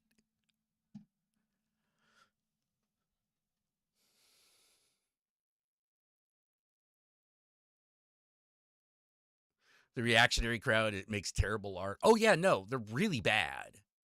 They're really bad. They're not actually creative. They're all failed creatives, man. You know, like, that's the thing. Most of the reactionary crowd who, like, do media shit, they're all failed creatives, failed actors. You know, I mean, like, literally, like, you notice how many of them suck? And I don't mean, like, well, we just don't like them. But I mean, like, the fuck are you even doing up here? Yeah, they all hate Hollywood because Hollywood was like, I'm sorry, kid, you got no talent.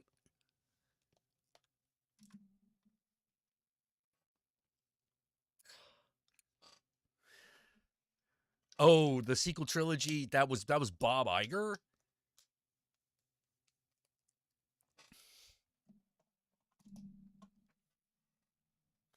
Yeah, Zaslav destroyed the education television stations, gave us Honey Boo Boo. Yep.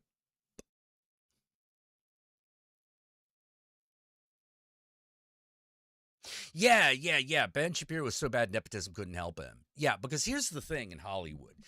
Will nepotism help you? Yes. But it only helps you get your foot in the door. If you can't deliver,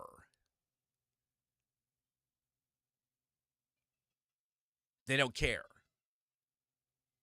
Because they get mad if fucking, you got to think of it this way. They get mad if, like, a Brad Pitt don't deliver.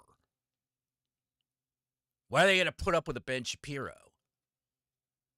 No matter who his fucking cousin is. You know, like, that'll get you in the door. Definitely.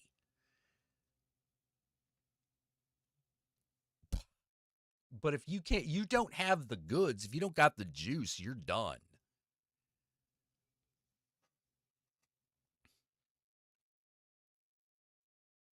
You know, that's the thing about, like, Hollywood nepotism, which is you have to actually be able to entertain people. You know, if you're going to be the talent, you got to be able to entertain people.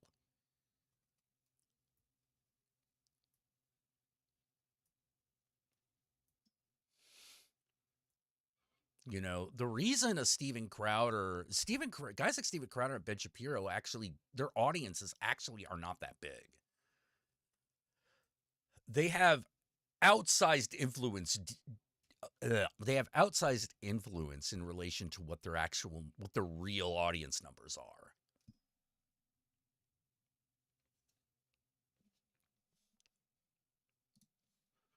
Like, Steven Crowder found that out the hard way.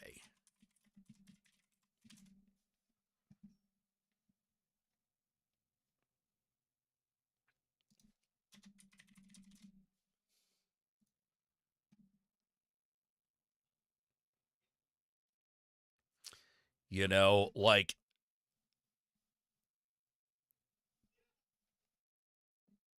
he's got, like, on YouTube, he's got, like, under 200,000 views per video, that's nothing.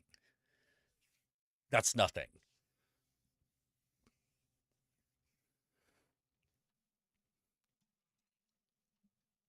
Because his real numbers, I guarantee, are only 10% of that.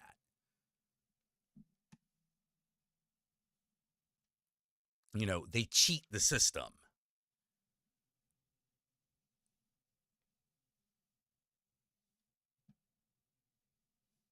Ethan Van Screever? I don't even know who the fuck that is.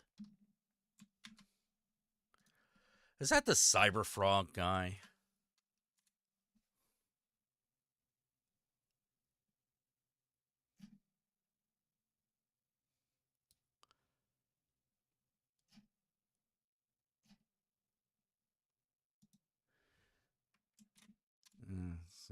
Screever. Numbers super high. Eh.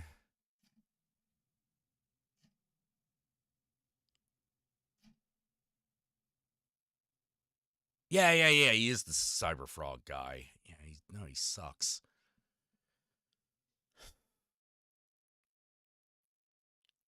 As an artist, he's not bad, but like, what does he bring to the table that a talented amateur doesn't? A lot of the real numbers are artificially inflated. Oh yeah. Like, here's a couple things you got to realize. Looking back on it. One, let's take it all the way back. Like, let's go back to Gamergate. Those numbers were inflated.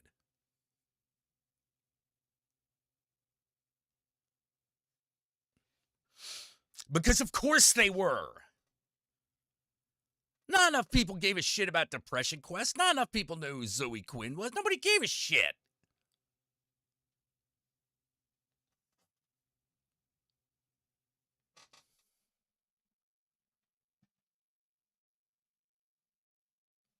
That influence was completely outside.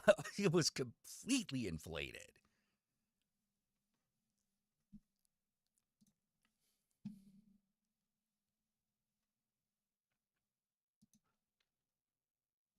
Because everyone fed into it. Everyone fed fucking into it. Because, like, it was an internet sensation. Just like fucking Pepe the Frog before he became a Nazi and all that shit. It was a meme. It was a meme. And memes like that always have oversized influence.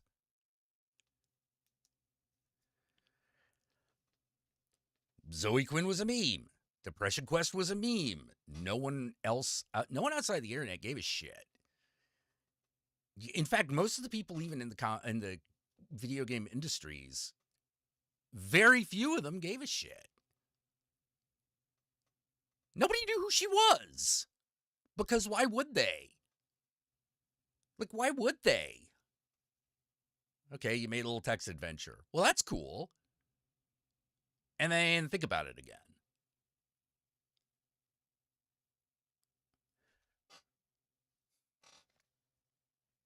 I blame Gamergate for the culture war shit show we're having right now. Yeah, there's a line there is a trend line to be drawn. There's absolutely a trend line to be drawn.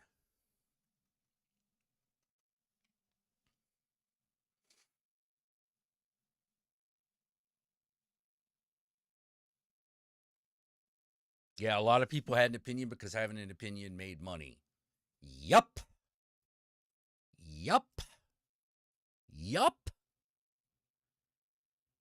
Abso-fucking-lutely.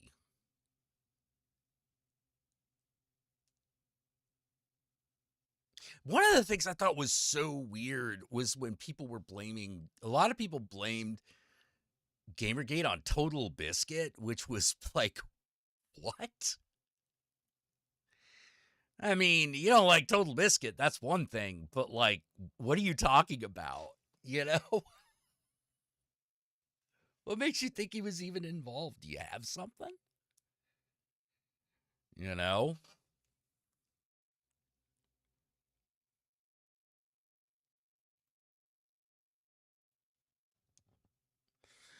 And then, like, what was it? The Escapist recently imploded, and a bunch of people were like, yeah, that's what you get for firing Yahtzee. And I'm like, I'll tell you exactly why Yahtzee got fired. His act is stale. His act is stale. I saw his new show. It's the same shit. It's just red rather than yellow. That's it. That's it. And I'm like watching one of his new episodes. I'm just sort of like, oh my God, I don't give a shit. Like, I don't give a shit about what you say about video games. Fuck you. Who cares?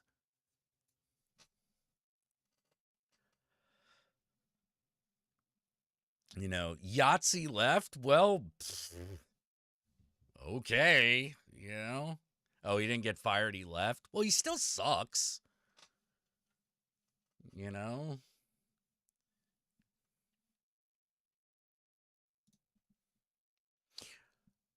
Or maybe a better way of saying it is it's still old hat. It's the same thing, different graphics. Like I said, the new show is just red where the other one was yellow.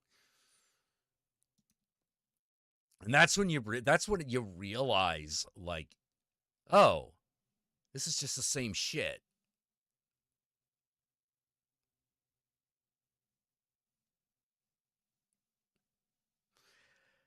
Like, you could practically, I think the only thing that he fucking, no, because we always know what it is, which is fast talking, bust on a current video game trend, relate that to whatever game he's supposed to be reviewing.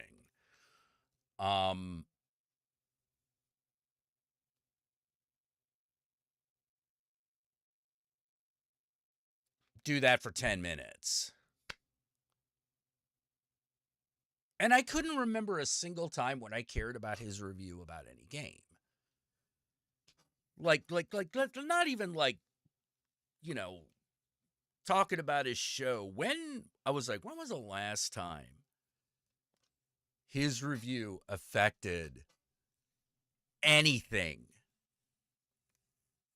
that I did with video game purchase? Nothing. The period of time when I listened to that kind of shit was when I played video games the least. Because everything sounded bad.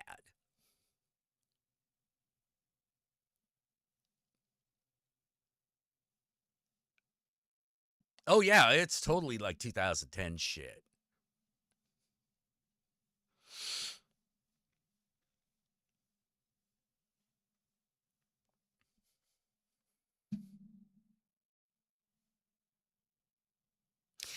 Another thing that people are going to start to get sick of in reviews, honestly, is going to be the very dry,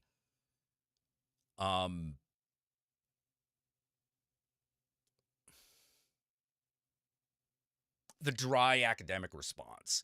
People are already getting sick of that. It's boring. Which reviewer? Yahtzee. I was talking about Yahtzee as far as video game reviewers. Yeah, the reviewer hates everything was kind of funny thing once. Well, like the funny thing is the only guys being able to keep that act going is the angry video game nerd. Because there was a lot else going on.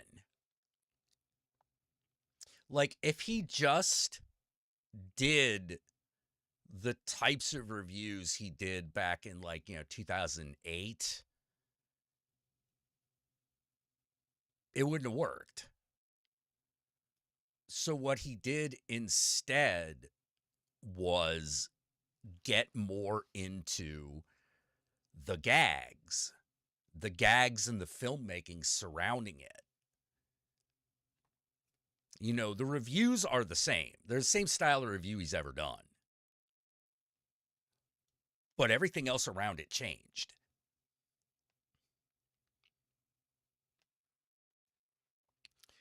You know, and occasionally, like, he would do something different.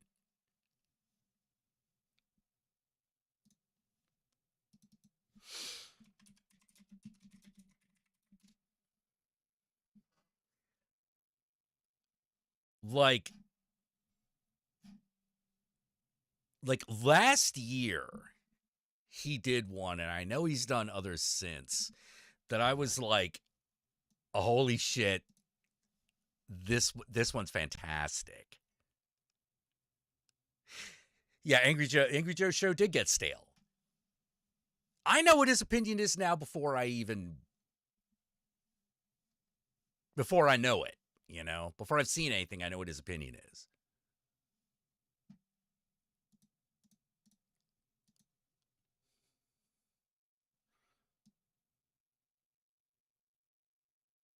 You know,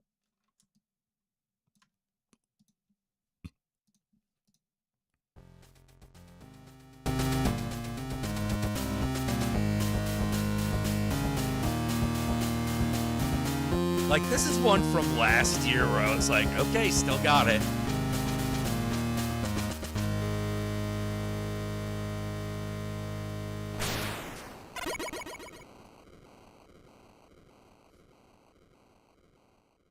Thanks for watching this episode of Angry Video Game Nerd. But before we get into it, I want to tell you about today's sponsor, ExpressVPN. ExpressVPN is a virtual private network that gives you unrestricted access to all parts of the internet, including the expanded library of streaming services like Netflix that are hiding content not available in your country. June is here, and with the summer camp starting up, I figured it would be a good time to watch Sleepaway Camp. I wanted to watch it outside to get into the summer season, but I only have the DVD set and it's not streaming in the US. Well, with ExpressVPN, I can also switch my online location to another country, and over 1,000 hours of geo-blocked content available in other countries is at my fingertips. So I switched my location to Australia and the movie popped up instantly, all in awesome high definition without any buffering. And with nearly 100 servers from different countries to pick from, all right, we're gonna need this part. Remember the Nintendo Wii? Yeah, as prophesized in my Christmas Carol episode, I would one day be dedicating a full episode to the Wii. Back in 2006 when it came out, I was busy talking about the Power Glove and how the idea of controlling the game with physical movement and game sensors was something that didn't really work out. Now you're playing with power. Now you're playing with fucking shit. Well, the Wii Remote was a big improvement over the Power Glove, but it definitely had its not so great moments. Check out Party Babies. Yeah, these babies are here to party. It takes place in a nursery with a bunch of baby party games. Now, tell me, can you imagine a nursery where they call the kids Baby 1, Baby 2, and so on? That's some shitty nursery. They don't even take the time to remember the kids' names? Not to mention, what's with the big scary monkey face? Is this a nursery or some kind of demented funhouse? So I'm the baby on the left, falling on my ass.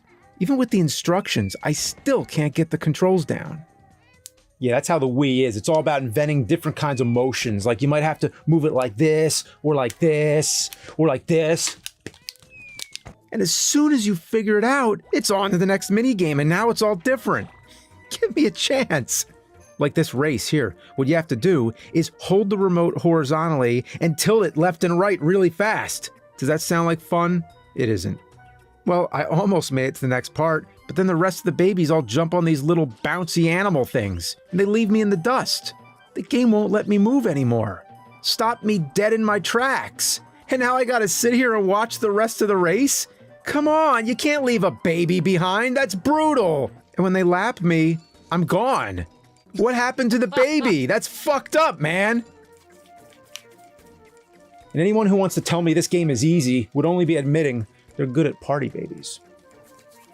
Then there's Balls of Fury, based on the ping pong comedy with Christopher Walken. So you just swing the Wii remote around like an idiot and try to pull off crazy moves. There's not much to say about this game. other than just the fact that it exists. Then there's monkey mischief, where you steal steaks from lions. Yeah, somebody had to think of that.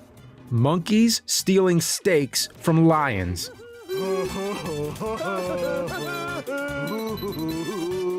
God. Then there's Billy the Wizard. Oh man, but you think it's a ripoff of Harry Potter, huh? Just you wait, it's a ripoff of Superman 64! All you do is fly through rings. I mean, sorry, they're hoops, not rings.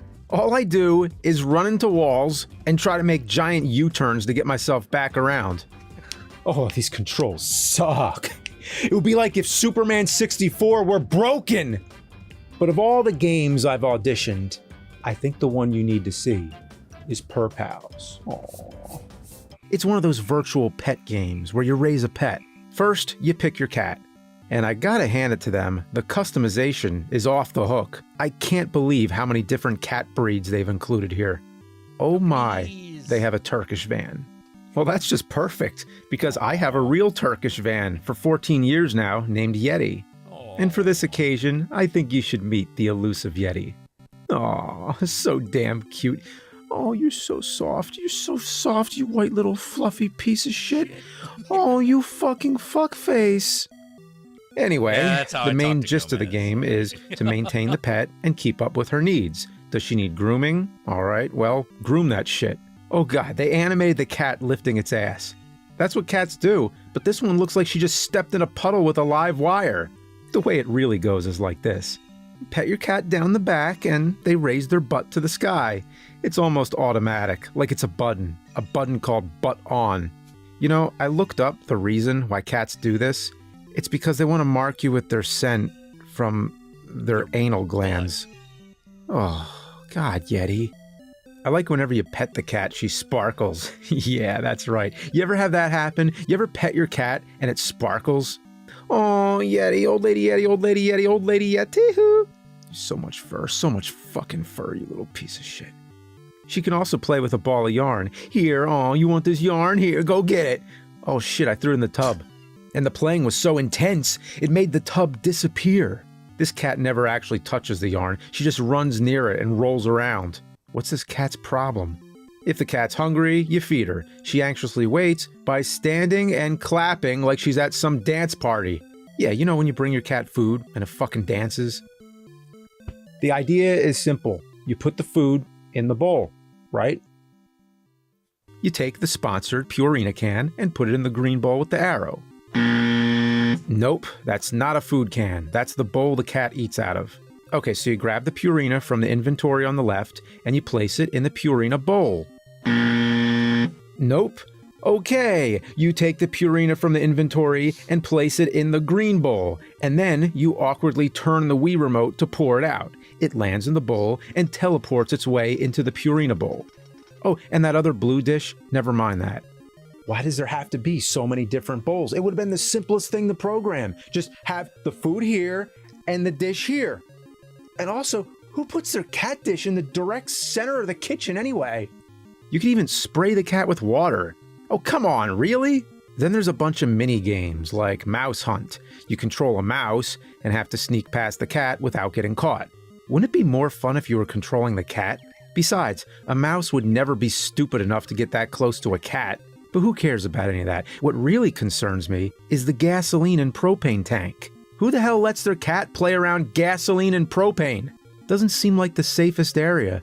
Of course, it's just a game, but what raises the biggest question is, why did they design it that way?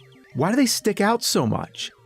I have a hard time believing that they're just part of the scenery. I mean, don't they seem like props you're meant to interact with? It just leaves you with an ominous feeling.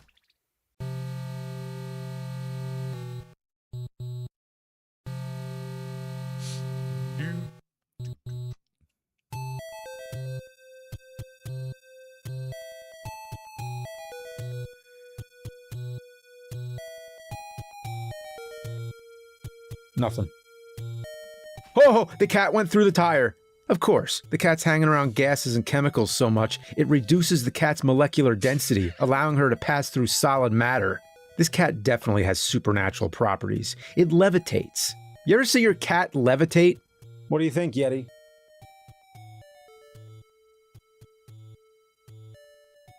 Then there's a golf game. Yeah, golf. You might wonder what this has to do with cats. Well, the cat has an owner, and the owner likes to play golf in the backyard.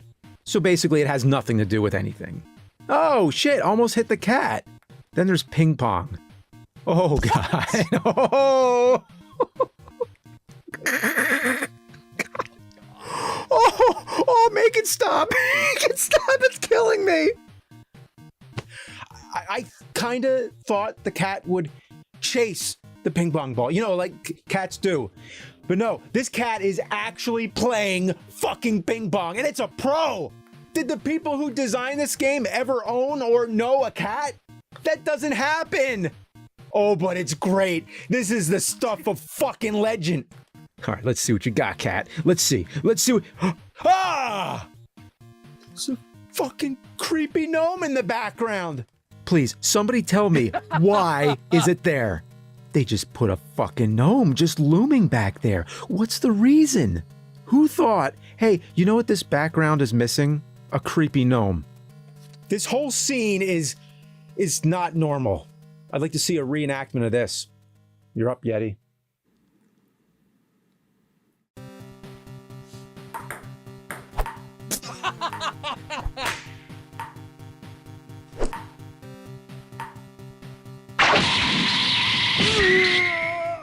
Then there's basketball. You just keep tossing balls at the net while the cat sits there and watches. Meanwhile, the gnome is standing there, turned away as if he's taking a piss. I mean, that is the universal pose for I'm facing the other way because I'm pissing.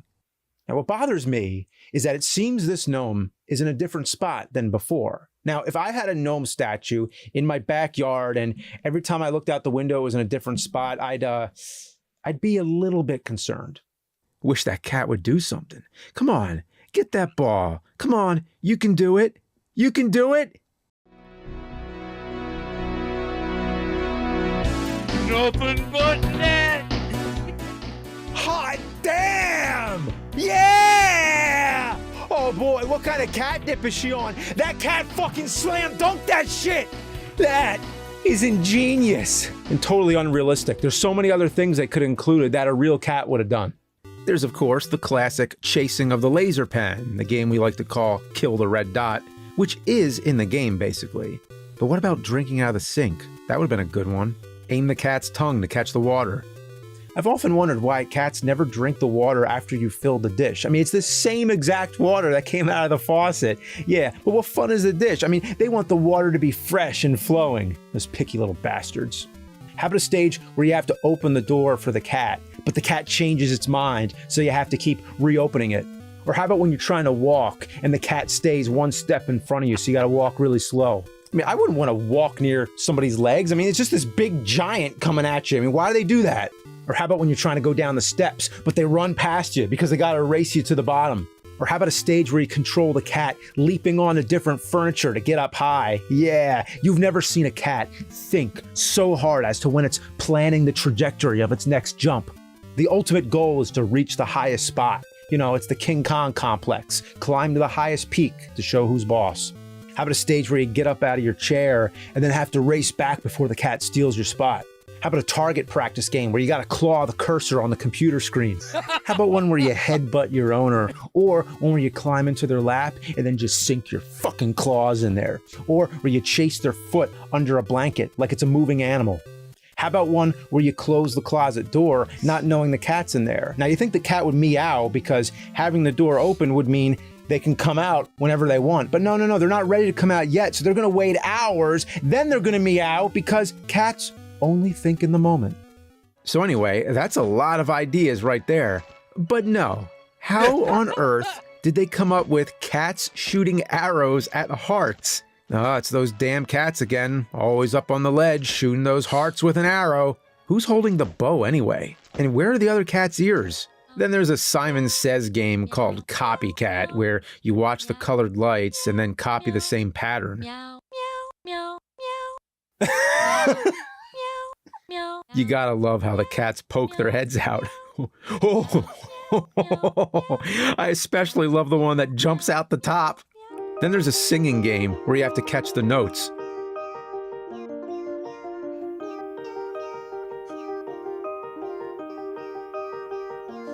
This is the reason why video games were invented.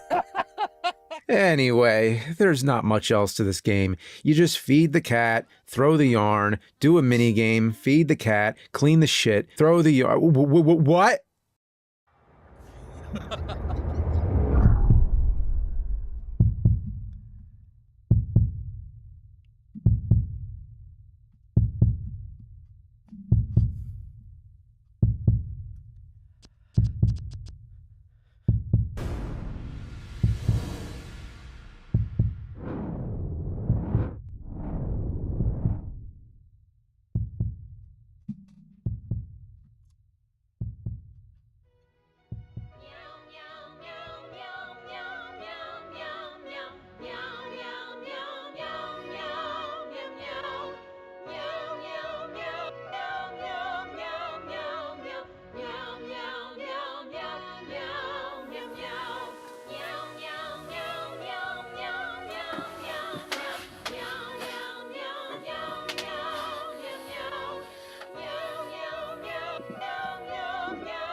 Well, I came really close to saying this game sucks so badly.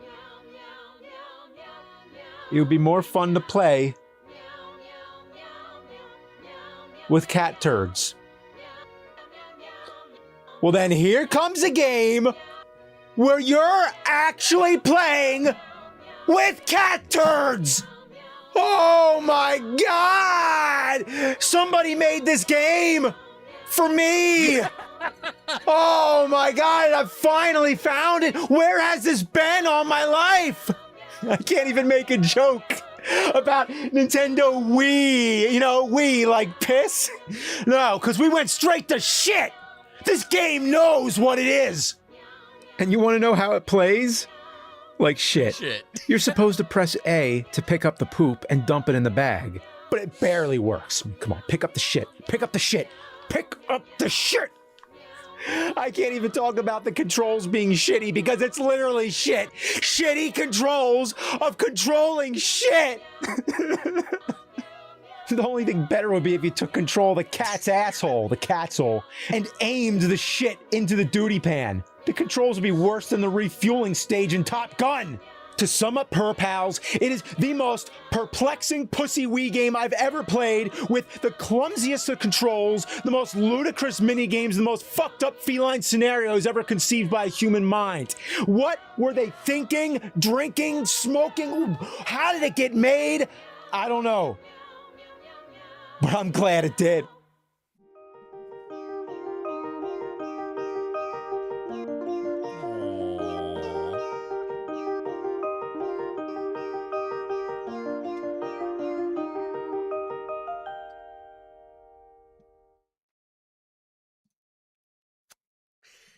Yep.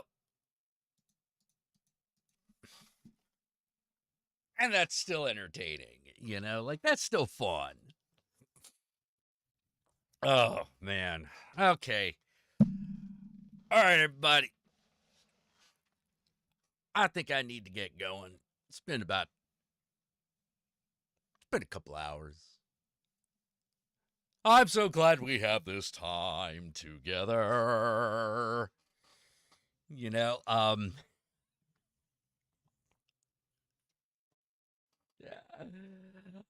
glad that we all hung out together. I'm glad to see y'all.